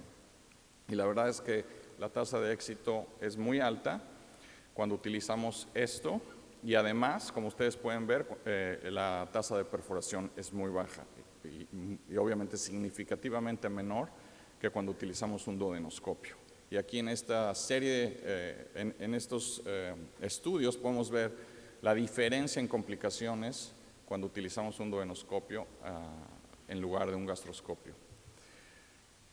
La otra opción es utilizar un enteroscopio de balón, en este caso de doble balón, o también se puede utilizar un monobalón, y como pueden ver, el éxito es mayor al 80% y la tasa de complicaciones es muy baja cuando se compara con duodenoscopios. En cirugía de Whipple Es básicamente el mismo abordaje. Utilizamos en general enteroscopios de balón o un colonoscopio pediátrico con un capuchón en la punta. Como pueden ustedes ver, la longitud no es tan larga como en un bypass gástrico o como en una Y de Roux. Y los enteroscopios de balón han demostrado tener muy buena efectividad para llegar a la hepático-yeyunostomía y también para realizar intervenciones terapéuticas. Como pueden ustedes ver, hasta el 93%, 91% con enteroscopios de balón. Y vamos a pasar rápidamente a los pacientes que tienen hepático-yeyunostomías o bypass gástrico. En estos pacientes sí el asa intestinal y el asa biliar son más largas y tenemos que utilizar en general un enteroscopio y de preferencia un enteroscopio monobalón o de doble balón. Nosotros utilizamos el de doble balón porque en general puede alcanzar más largas distancias que el de monobalón. Y también nuestra preferencia para bypass gástrico, si el paciente no tiene vesícula, utilizamos primero el enteroscopio de doble balón. Si el paciente tiene vesícula, entonces les voy a comentar cuál es la mejor opción. Y otro reto cuando hacemos estos estudios en pacientes con Y de Roux es que cuando llegamos a la Y de Roux tenemos que seleccionar una de las asas porque tenemos que irnos hacia el asa biliar, no hacia el asa intestinal. Hay algunos tips para tratar de identificar con mayor efectividad el asa biliar, pero no siempre funcionan. Entonces, a veces tenemos que ir por un asa y si no es esa, tenemos que regresarnos y irnos por la otra. Del lado izquierdo pueden ver un paciente con hepático-yeyunostomía post-trasplante y del lado derecho es un paciente con bypass gástrico. En general necesitamos avanzar más el enteroscopio para llegar al asa biliar en los pacientes con bypass gástrico. Y aquí tenemos diferentes vistas endoscópicas. En este paciente tiene un bypass gástrico, como pueden ustedes ver, y tiene una papila nativa. Y en los pacientes de aquí abajo, esta es la hepático-yeyunostomía vista desde el enteroscopio de doble balón. La efectividad del doble balón y el monobalón en los pacientes con bypass gástrico es más o menos del 70%. Es un poquito mejor cuando los pacientes tienen gastrectomía por otra razón y Y de Roux. Pero en bypass gástrico sabemos que es aproximadamente el éxito global de todo el procedimiento, aproximadamente el 70%, y endoscopistas con mucha experiencia puede llegar hasta el 80%. Y aquí podemos ver un paciente con bypass gástrico. Ese es el píloro visto desde el duodeno. Pueden ver ustedes que pusimos un capuchón y cuando vemos esto, entonces tenemos que irnos hacia atrás para buscar la papila nativa. No es tan fácil porque recuerden, no es un endoscopio de visión lateral. Esa es la pupila y a pesar de tener un capuchón pueden ustedes ver las dificultades también para canular porque no tenemos elevador. Entonces casi siempre hacemos un corte hacia las 6 y después tratamos de canular, avanzar una guía y después en este paciente me parece que tiene cálculos. Realizamos una esfinteroplastía para no tener que realizar más corte con la aguja. Y posterior a esto, realizamos extracción de litos con una canastilla. Ahora, estos procedimientos en general los podemos hacer, hay dos tipos de enteroscopios, el enteroscopio largo y el enteroscopio corto. El enteroscopio corto casi siempre lo utilizamos para hepático-yeyunostomías, pero el largo a veces lo tenemos que utilizar para bypass gástrico por la longitud. Hay que asegurarnos de tener los accesorios adecuados de acuerdo a la longitud, si vamos a utilizar el enteroscopio largo. Las alternativas para el bypass gástrico, si esto no funciona, una es la CEPRE, asistida por laparoscopía, que en mi opinión, cuando los pacientes tienen vesícula, hay que realizar mejor este procedimiento en lugar de una enteroscopia de doble balón, porque el cirujano nos puede quitar la vesícula y además nos va a ayudar a realizar la CEPRE. Y la otra es CEPRE transgástrica guiada por ultrasonido. Les voy a presentar rápidamente. CEPRE asistida por laparoscopía, un éxito terapéutico y diagnóstico muy alto. Eventos adversos, la mayoría relacionados a la laparoscopía, pero también puede haber eventos adversos relacionados por la CEPRE, como pancreatitis, obviamente. Y este es básicamente un esquema de qué es lo que se realiza. El cirujano nos abre un puerto que tiene que ser de 3 a 15 milímetros por lo menos para que nosotros podamos introducir en el estómago, obviamente, en el estómago excluido, para que nosotros podamos introducir por ahí el duodenoscopio y hacemos una CEPRE convencional. Y el cirujano, después de esto, puede realizar la colecistectomía. En cambio, este procedimiento, que es la CEPRE transgástrica guiada por ultrasonido, tiene que haber un ultrasonografista con mucha experiencia que va a realizar una fístula entre ya sea el yeyuno y el estómago excluido, o también desde el estómago, el remanente gástrico hacia el estómago excluido. Y otra desventaja de este procedimiento es que hay que dejar pasar unos días para que esta fístula madure un poco y no haya complicaciones como fístulas, hemorragia, perforación. Entonces, esto se ha realizado, puede tener mucho éxito, pero solo en centros con mucha experiencia y además con las limitaciones que ya mencioné. Entonces, este es un resumen del éxito en YDRU con los diferentes endoscopios con los que contamos. Y como les mencioné, nosotros en general utilizamos el enteroscopio corto para hepático-yeyunostomía, el enteroscopio largo para bypass y las complicaciones mayores asociadas cuando realizamos obviamente cirugía o cuando usamos el procedimiento asistido por ultrasonido endoscópico. Y lo que existe en la literatura sobre hepático-yeyunostomía en YDRU, en general estos pacientes son post-trasplante, es que el éxito para llegar a la hepático-yeyunostomía es en general en manos expertas del 80% o mayor, y también una vez que llegamos, por la razón que les mencioné, que no es una papila nativa, la canulación es un poco más fácil y es mayor al 80%. Hay que tener en cuenta que también los pacientes pueden tener, cuando tienen estenosis de la anastomosis, recurrencia hasta en el 50%, y todos los pacientes con trasplante hepático hay que darles antibiótico de amplio espectro durante el procedimiento, porque una de las complicaciones es colangitis, y obviamente los pacientes post-trasplante hepático están inmunosuprimidos. En este estudio, también esto nada más es para demostrarles que los pacientes, aproximadamente en el 20% de los pacientes, a pesar de tratamiento con dilatación de estenosis y colocación de stents, pueden tener recurrencia de la estenosis. Y además entonces van a requerir más procedimientos. Y este es un estudio que publicó el doctor Zamora de nutrición, con nuestra experiencia en nutrición. Cuando yo todavía estaba ahí, hacíamos estos procedimientos y también los resultados muy similares a los de la literatura. Si este procedimiento en pacientes con hepático-yeyunostomía en YDRU no es exitoso, la alternativa es realizar un drenaje percutáneo. Si tienen un radiólogo intervencionista experimentado, en general ellos pueden poner un drenaje percutáneo si nuestro procedimiento falla.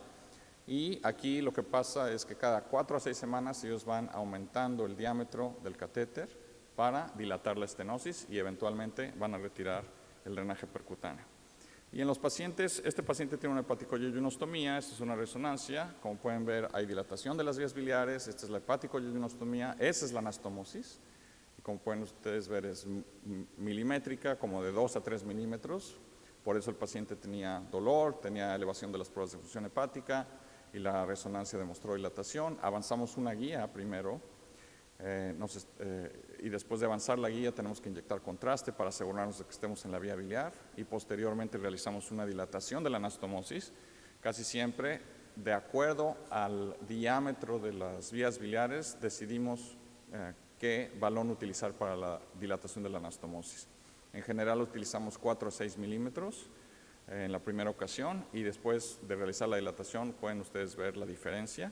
En otros pacientes la anastomosis no está tan estenosada, pero tienen cálculos, como en este caso, tienen un tapón biliar que puede ser extraído con una canastilla o con un balón extractor de los que utilizamos para CEPRE, y esa es la ventaja de utilizar un enteroscopio corto, porque podemos utilizar todos los accesorios que tenemos para CEPRE en el enteroscopio corto, y también podemos poner stents si es necesario, doble cola de cochino, para evitar migración hacia interior o hacia el exterior.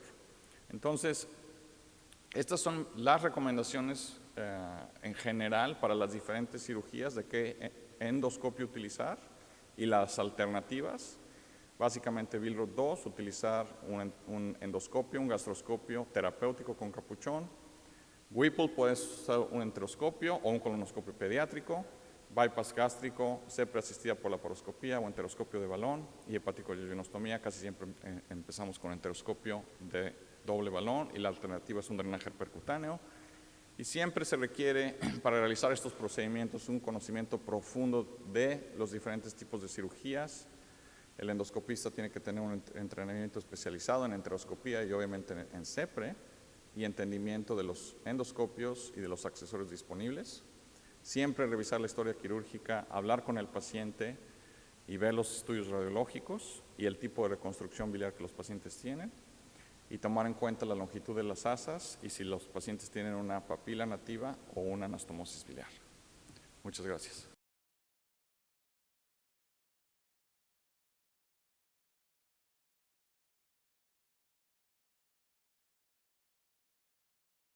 Estos son los 6 puntos que vamos a desarrollar de forma muy rápida. Discúlpenme si hablo rápido, pero entiendo que ya es hora de que nos vayamos a comer. Como pueden ver, en el 2020 las últimas estadísticas de ENSANUD demuestran cómo los adolescentes de 12 a 19 años tras la pandemia, el porcentaje de obesidad o sobrepeso de acuerdo al puntaje Z del IMC subió de 35.7 a 43.8 y en los niños escolares de 37.8 a 38.4%. Es muy importante que sobre todo el personal de salud, toda la gente en general, pero sobre todo el personal de salud, estemos ciertos y muy claros en que tener exceso de peso, ya sea obesidad o sobrepeso, es un término que se está recomendando desde hace ya 5 años que se cambie al de adiposidad, para que nos quede muy claro que es una enfermedad crónica por sí sola, causada por el exceso de grasa y que va a generar inflamación en cada uno de los órganos por la obstrucción que hay a nivel de la circulación y cómo se ha demostrado en varios estudios, sobre todo el de Framingham, que la adiposidad en la niñez implica un mayor riesgo cardiovascular en la adultez, aún si se logra un peso normal, que es lo que mucha gente piensa, ¿no? Que por ser un niño se le va a quitar cuando crezca, pero hay un envejecimiento prematuro y esto va a condicionar enfermedades cardiovasculares con más frecuencia cuando se tiene el antecedente de adiposidad en la niñez. Por otro lado, también es muy importante diagnosticarla porque de verdad que nosotros hemos visto que hay una subestimación, incluso la gente que nos dedicamos a esto, muchas veces vemos normales a los niños cuando en realidad ya tienen sobrepeso u obesidad. Recuerden que es muy fácil calcular el índice de masa corporal, pero a diferencia de los adultos que ya tenemos puntos de corte establecidos, 25, 29, 9 sobrepeso y 30 o más obesidad, en los niños tenemos que usar gráficas de CDC, de la OMS, para que si se ubica el valor en el percentil 85 lo diagnostiquemos como sobrepeso y si está en percentil 95 sería obesidad. Incluso hay hablando de cuestiones artificiales, tecnológicas, etcétera, hay una tabla en la que ustedes pueden meter la fecha de visita, la fecha de nacimiento, el peso, la estatura y el sexo del niño y en automático les va a arrojar el puntaje Z del índice de masa corporal, que si es de 1 o más coincide con percentil 85 y sería sobrepeso y si es 2 o más sería obesidad. Y eso es muy importante porque primero hay que decirle a nuestro paciente cuál es su estado nutricio porque realmente no lo ve uno. Y no lo ve uno que es médico, muchas veces menos los papás ni el niño. Otra manera muy sencilla de saber si ya tenemos un exceso de grasa, tanto en adultos como en niños, es simplemente medir la relación de la cintura-estatura. Si está en 0.5 o más, implica un mayor riesgo cardiometabólico. Hay muchos estudios que demuestran que en adultos que tienen un IMC normal, hasta el 25% puede tener adiposidad tan solo por tener esta relación cintura-estatura de 0.5 o más. Y obviamente los estudios estándar de oro para saber qué tanto tenemos de grasa es el impedanciómetro o la dexabsorciometría. Sin embargo, la dexabsorciometría, aparte de que implica radiaciones, es costoso. Y la impedanciometría, en un estudio reciente que se publicó por parte del IMSS, se demostró que en los niños tener 25% o más es adiposidad, un diagnóstico más certero, y en las mujeres 30% o más es el punto de corte. Recordemos que las complicaciones de la adiposidad son muchísimas, de verdad que no nos alcanza el tiempo para explicarlas, pero bueno, ahí están sumamente bien resumidas. Y recordando que la gente dice que de algo nos hemos de morir, pues vale la pena recordarles que si nos da diabetes tipo 2, enfermedades cardiovasculares o cáncer, nuestros últimos años de vida van a ser con muy mala calidad y obviamente se va a acortar la esperanza de vida. Algo que en particular como pediatra endocrinóloga me preocupa, me mortifica mucho, es que la diabetes tipo 2 en los niños aumentó hasta un 8,45%. Nosotros como pediatras endocrinólogos solo veíamos de 100 niños, 2% eran tipo 2 y el resto era tipo 1, pero ahora ha aumentado hasta un 8,45%. Y justo en este estudio, el Today, donde tuvimos la oportunidad de participar en Boston durante 2 años, se vio que a pesar de que comparamos 3 grupos de tratamiento, a 2 años de evolución de los niños con diabetes tipo 2 ya van a requerir insulina. Esto es algo muy, muy grave porque a diferencia de los adultos no es tan rápido el tiempo en el que van a requerir insulina para estar bien controlados. También vimos más adelante que el 50% que requiere insulina de esos niños tienen como antecedente haber nacido de mamás con diabetes en el embarazo o en los primeros años de vida, y se observó que tenían una menor respuesta de la célula beta. Más que problema de resistencia a la insulina, tienen una disminución de la función de la célula beta, por eso es que evolucionan pronto a necesitar insulina. Y algo que también nos atormenta es que de las adultas que tienen diabetes tipo 2, hay un 10% de probabilidad de que sus hijos tengan malformaciones congénitas, sobre todo cardiopatías, y en adolescentes de este estudio que presentaron embarazo, el 20% tuvo hijos con malformaciones congénitas. Van en deterioro las nuevas generaciones y están presentando estos problemas metabólicos.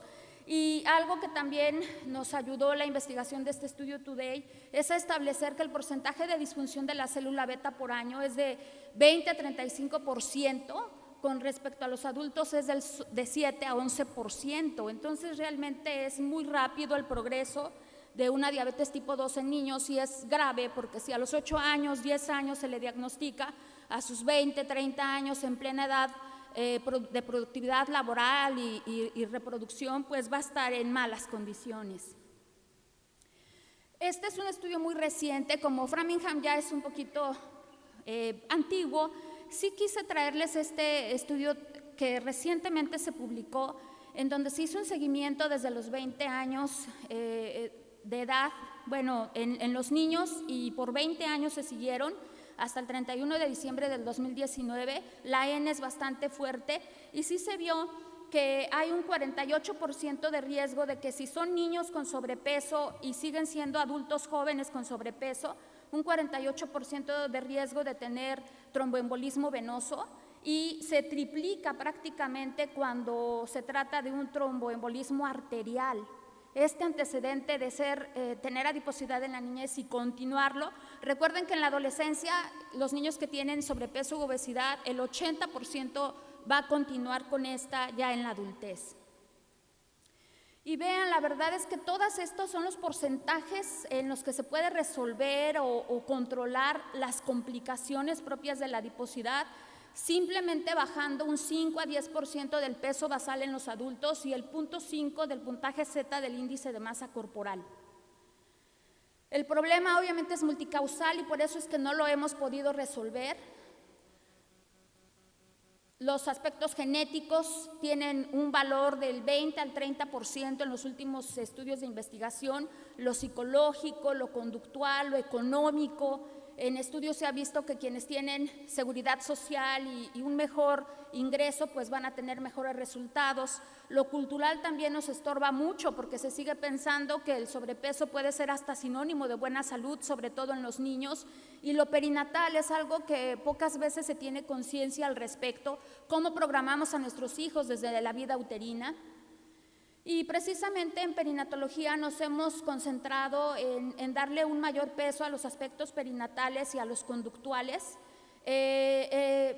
Marca mucho a los hijos el hecho de que una mamá se embarace con adiposidad, ya sea obesidad o sobrepeso, de que tenga una ganancia de peso gestacional inadecuada, lo cual ocurre hasta el 80-70% de las embarazadas, ya sea que ganen más peso del recomendado según su IMC pregestacional, o que ganen por abajo de lo recomendado, que nazcan por cesárea, porque la flora bacteriana del niño va a ser muy diferente cuando lo hace de la manera natural, por vía vaginal, y cuando el seno materno es insuficiente. Sabemos que es muy difícil que en los 6 meses se pueda dar lactancia materna exclusiva a los niños. Aquí precisamente esta imagen ilustra perfectamente bien cómo este problema es transgeneracional. Obviamente una mujer con adiposidad va a tener más complicaciones durante ese embarazo, va a marcar a su hijo porque se está formando en un ambiente de inflamación y se van a marcar las células sexuales de estos niños. Y por eso los niños son nuestra esperanza de cambiar esta alteración transgeneracional. Hay estudios en modelo animal muy contundentes de la doctora Zambrano en nutrición, pero también este estudio que en especial me parece relevante mostrar que independientemente de todas las variables que tienen que ver con sobrevida, sí se ve que las personas que nacen de mamás con obesidad disminuyen mucho su esperanza de vida, independientemente de cualquier otro factor. Entonces, por eso el tratamiento y la prevención para esta adiposidad en los niños definitivamente es la prescripción de un estilo de vida saludable. Los metaanálisis refieren que el éxito solo se logra en un 21%, máximo 23% en niños. En los adultos es similar, el éxito es solo del 30%. Se ha visto que la participación de la familia y sesiones grupales son de gran utilidad. Y los programas son efectivos solo si incluyen dieta, ejercicio y cambios conductuales. En metaanálisis se ha logrado ver que la reducción del puntaje Z, ¿se acuerdan que lo ideal es reducir 0.5 a 1 año? Y pues se ha visto que es de 0.02 a 0.05, realmente es muy bajo la disminución que se logra. Y que también recientemente se publicó que necesitamos 26 horas de tratamiento en 1 año para poder reducir el puntaje Z. Difícilmente van a ir los padres, al no tener conciencia de que es una enfermedad crónica, a llevarnos a sus hijos pues 2 veces al mes, ¿no? Y algo muy importante que el doctor Wan de la Universidad Tufts en Boston ha mencionado es que debemos educar, pero considerando el contexto sociocultural de los participantes, porque de lo contrario no vamos a lograr cambios. Hay muchos estudios sobre la evidencia puntual del estilo de vida saludable, pero este en particular me gusta porque pudo recolectar a 4.883, conjuntar a 4.883 adultos mayores de 65 años y aún ajustando por raza, edad, sexo, educación e ingresos, se vio que cada uno de esos factores de un estilo de vida saludable que ven anotados les protegía de diabetes en un 35%.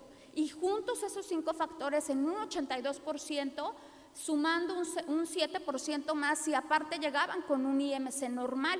Esto es muy alentador porque aunque no nos curemos de nuestro exceso de tejido adiposo, si logramos hacer esos 5 aspectos de un estilo de vida saludable, pues podemos protegernos de la diabetes en un porcentaje muy alto.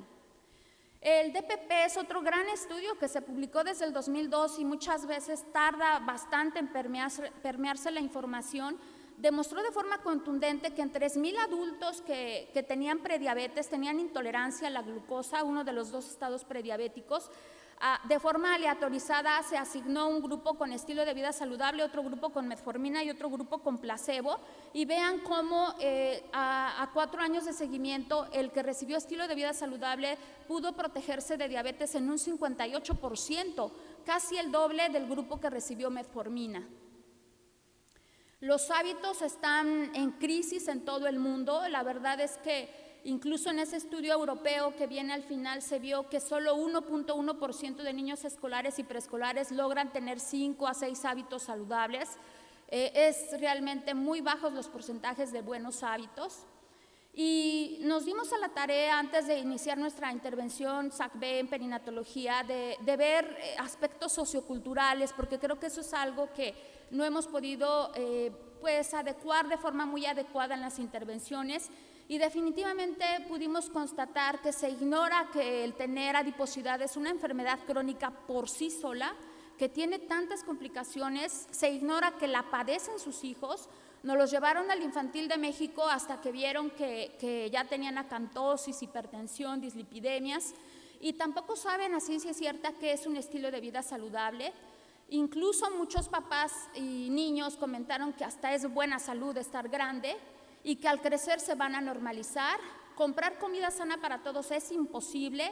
Hay muchos sentimientos de culpa por el abandono a los niños, falta de tiempo, presión social para comprar los productos ultraprocesados, muy malos hábitos como saltar comidas, comer abundantes productos ultraprocesados y no lo sano.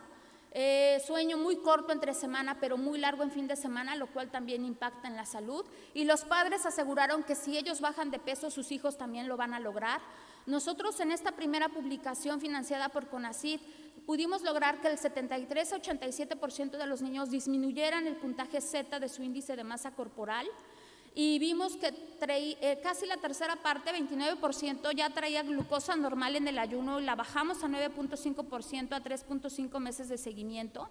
Las mamás, el 90% presentaban obesidad o sobrepeso y bajó a 80%. 16% tenía diabetes tipo 2 y 9% se diagnosticó de novo, 25%. De ahí la importancia de abordar al niño junto con sus padres, porque podemos descubrir pues altos porcentajes de alteraciones metabólicas en ellos. Y ahí viene resumido lo que se logró disminuir de grasa, de puntaje Z del índice de masa corporal. También los hábitos no saludables logramos disminuirlos en un porcentaje importante y muchas veces significativo. En una segunda fase aumentamos nuestra N inicial de 55 a 166 niños y vimos que el puntaje Z, la disminución, se mantuvo en el 81.8% y el hábito más relevante para bajar de peso fue comer fuera de casa menos de una vez a la semana. 3 veces al mes es lo que realmente sería recomendable para tener una disminución del tejido adiposo por todo lo que tiene que ver con una dieta hipercalórica que nos ofrecen en la calle. En la tercera fase de SACB antes de la pandemia, logramos que también el 75.8% de los niños disminuyera su puntaje Z del IMC.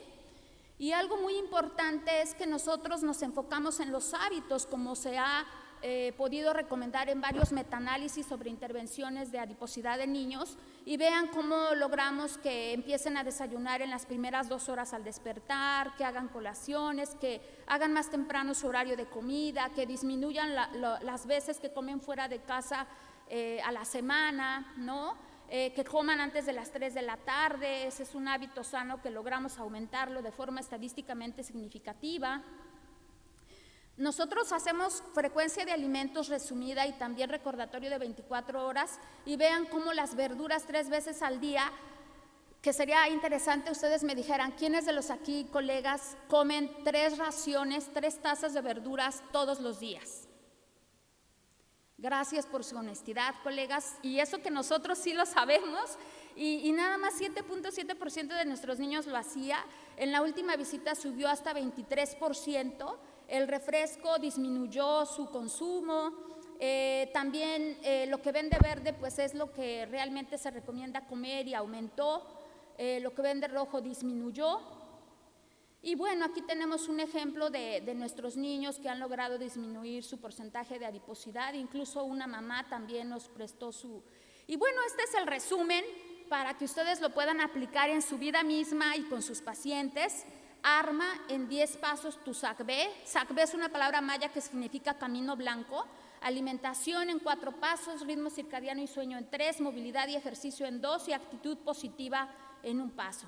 Entonces, rápidamente, la alimentación balanceada es instar a la gente a que consuma todo lo que viene directamente de la madre tierra, todo lo que es natural, lo que tiene fibra, por todos esos grandes beneficios que nos aporta la fibra. Recuerden que lo recomendado es consumir 25 gramos al día y según en Sanud, nuestra gente consume 18, 16 gramos y en nuestros pacientes que van a perinatología solo 8 a 10 gramos consumen de fibra. Vean que la causa líder que te lleva a muerte o a discapacidad son los aspectos dietéticos, porque justo consumimos lo que nos hace daño y no consumimos lo que nos nutre. Este estudio, que fue un seguimiento de 20 años por el doctor Mozafarian de la Universidad Tufts en más de 120,000 personas, demostró que por cada porción extra de papas fritas, que son 6, déjenme decirles, una porción de papas fritas solo son 6, carne roja solo son 30 gramos una porción, y por cada porción extra subimos de peso conforme pasa el tiempo. al igual que las bebidas azucaradas. En cambio, por cada porción extra de lo que viene señalado en el cuadro verde, bajamos de peso. He ahí el gran problema, todo el mundo consume lo de rojo y nada lo de verde. El metaanálisis que se publicó en 2017 demostró que se duplica nuestro riesgo de muerte con carne roja, refrescos, embutidos y huevo frito, y en cambio se reduce nuestro riesgo de muerte por consumir semillas, verduras, frutas y pescado, granos integrales como avena y salvado. La gente debe entender que el plato del buen comer es en los 3 tiempos de comida principal, la mitad de verduras, la cuarta parte del grupo amarillo como papa horneada, arroz integral, y la cuarta parte el alimento de origen animal. Y así como debemos entender lo que nos nutre, debemos entender todo lo que nos hace daño. Lo que tiene jarabe de maíz de alta fructosa, cómo participa de forma importante para generar el síndrome metabólico. Siempre hay una opción sana, colegas, no se pongan tristes, ni se pongan tristes nuestros pacientitos. Si quieren unas papas fritas, mejor salmas, o las pueden hacer en su casa. El chiste es que no las compren, porque en las empresas que se dedican a esto, el aceite que se calienta y se recalienta, obviamente es muy dañino para las arterias del corazón. Los muffins, 1000 veces un casero que las mantecadas Bimbo. Palomitas de maíz, 2.5 tazas es una porción, y si son hechas en casa no hay ningún problema. Y bebidas, definitivamente las aguas frescas sin azúcar o con lo mínimo necesario va a ser mucho mejor que los refrescos. Hay ahora sellos de advertencia, pero solo hay 5. No los hay para los aditivos, y vean todos los efectos colaterales que nos pueden producir los aditivos, y lo más triste es que justo están en productos que se venden al por mayor en los niños. Esta es una página que pueden consultar para saber, meten la clave o el aditivo e inmediatamente les puede decir qué efectos a la salud vamos a encontrar. El alimento de origen animal ya no tiene la calidad de antaño, porque ahora se les alimenta con granos, hasta papas rancias me han dicho algunos criadores de porcino que les dan. Las bebidas azucaradas es una bomba de azúcar, jugo Jumex, té Lipton, tienen hasta 17 cucharaditas de azúcar, y obviamente este es un tema muy importante, que no se toma suficiente agua, y esto muchas veces nosotros juramos que tenemos hambre cuando lo que tenemos es sed, por esta falta de costumbre de estar tomando suficiente agua.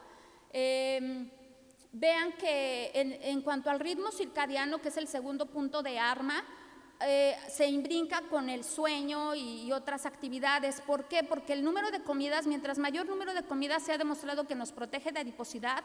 Omitir el desayuno, hay riesgo de adiposidad. Comer antes de las 3, cenar antes de las 8 de la noche es algo que es importante, porque hay mayor gasto de energía cuando nosotros consumimos alimentos temprano. Una pizza, por ejemplo, es más deleteria cenarla que comerla temprano. El modelo animal sí se ha podido demostrar fehacientemente, pero fisiológicamente la explicación es esta. También el páncreas funciona mucho mejor temprano que ya en la noche. La comida rápida, vean, en una visita al McDonald's, hasta 1.381 kilocalorías con esas 3 comidas. El ritmo es importante. A mujeres que se les dio la misma comida, pero con la diferencia de que fueron comedoras tempranos versus tardías, bajan más de peso las que comen temprano, antes de las 3 y antes de las 8 su cena. El sueño es súper importante, vean las horas. Nosotros los adultos tenemos que dormir de 6 a 9 horas, también dormir de más o dormir de menos nos hace daño. Ahí viene un resumen de todas las alteraciones que hay por un sueño de mala calidad o muy corto. Los lugares donde vive la gente más longeva se caracterizan por dormirse temprano, por respetar horarios para sus alimentos. Aquí esta diferencia mayor de 2 horas entre el horario en el que despiertan entre semana versus fin de semana nos hace que aumentemos nuestro índice de masa corporal. Y es muy común que los niños, incluso adultos, como se levantan a las 5 de la mañana, pues hasta las 10, 12 del día se andan levantando sábados y domingos, y eso metabólicamente tiene un impacto muy importante y muy deleterio. La movilidad versus sedentarismo, aquí tenemos 2 graves problemas: no nos movemos y aparte no hacemos ejercicio. Si se pueden comprar un contador de pasos, colegas, se los recomiendo muchísimo. Hay que hacer de 10,000 a 15,000 pasos todos los días. Con nuestros niños hemos visto que bailar, limpiar los pisos y jugar es una excelente manera de hacer ejercicio. Los beneficios del ejercicio son múltiples, ustedes ya los conocen, me voy a ir más rápido, pero aquí se demuestra cómo independientemente de muchas variables que tienen que ver con muerte, los que están sentados 11 horas o más al día y 0 minutos de actividad física son los que tienen la tasa más alta. 2 horas pantalla máximo en los escolares y en los preescolares 1. Definitivamente eso es lo recomendable por todas las alteraciones deleterias en el aprendizaje, en las emociones que hay en niños y en adolescentes. Y el punto cuarto de ARMA es actitud resolutiva y propositiva, manejar mucho autoestima, fuerza de voluntad, porque todo mundo come mal, resiliencia, trabajo en equipo, técnicas de relajación, respeto y asertividad. Este estudio demostró en 1.5 millones de soldados suecos que fueron seguidos por 28 años que los que tuvieron las puntuaciones más bajas de resiliencia son los que desarrollaron más diabetes tipo 2, porque se ha visto que los efectos de una dieta sana se pueden perder ante el estrés, dieta sana o ejercicio. Entonces, las tres cosas deben de tener una buena comunión para no perder los beneficios. Por último, pues agradecimiento a esta sociedad que tuvo a bien de invitarme, a mi equipo de trabajo y a muchísimas personas que están detrás de esto, pero sobre todo a nuestras familias que hacen un gran esfuerzo para poder lograrlo. Las reflexiones que me gustaría que se llevaran a casa para poner en práctica, colegas, es que expliquemos cuál es el estado nutricio del niño y de sus papás. Si ustedes no cuentan con impedanciómetro, que sería lo ideal, por lo menos medir la cintura para ver cuál es este coeficiente que hay entre la cintura y la estatura. Usar adiposidad, ese término, en lugar de sobrepeso u obesidad, explicar que la adiposidad es una enfermedad crónica con múltiples complicaciones y que no se cura, déjenme decirles, no se cura a corto plazo. Esto es a largo plazo y nuestros pacientes lo tienen que saber para que no se desanimen. Por eso lo ideal es apostarle a que no desarrollemos adiposidad, porque una vez que la tenemos es muy difícil combatirla. Y hay que diagnosticar de forma oportuna la adiposidad, estados prediabéticos, la diabetes tipo 2, pero sobre todo hábitos no sanos, porque con eso de verdad que podemos ayudar muchísimo a nuestros pacientes y también considerar los antecedentes perinatales por el peso que tienen en el desarrollo de aspectos metabólicos. Aprendamos a prescribir estilo de vida saludable de forma sistematizada a través de ARMA y sobre todo apliquémoslo en nosotros mismos. Siempre en perinatología nos peleamos que cuál es la población blanco, si los niños, las embarazadas, pero la conclusión es que deberían de ser toda la población, pero en especial embarazadas, que es una ventana de oportunidad muy grande, los niños y el personal de salud. Si nosotros no creemos en que se pueden lograr estos cambios de un estilo de vida saludable, no lo vamos a poder prescribir, colegas. Hay que explicar el daño por el alto consumo de productos ultraprocesados, incluso a nivel ecológico, no nada más a nuestra salud, y no hay que estigmatizar. Eso es algo muy importante, reconocer que la sociedad entera hemos generado la pandemia, por lo que es responsabilidad de todos contrarrestarla para lograr una niñez feliz, una adultez plena y una vejez digna. Muchas gracias.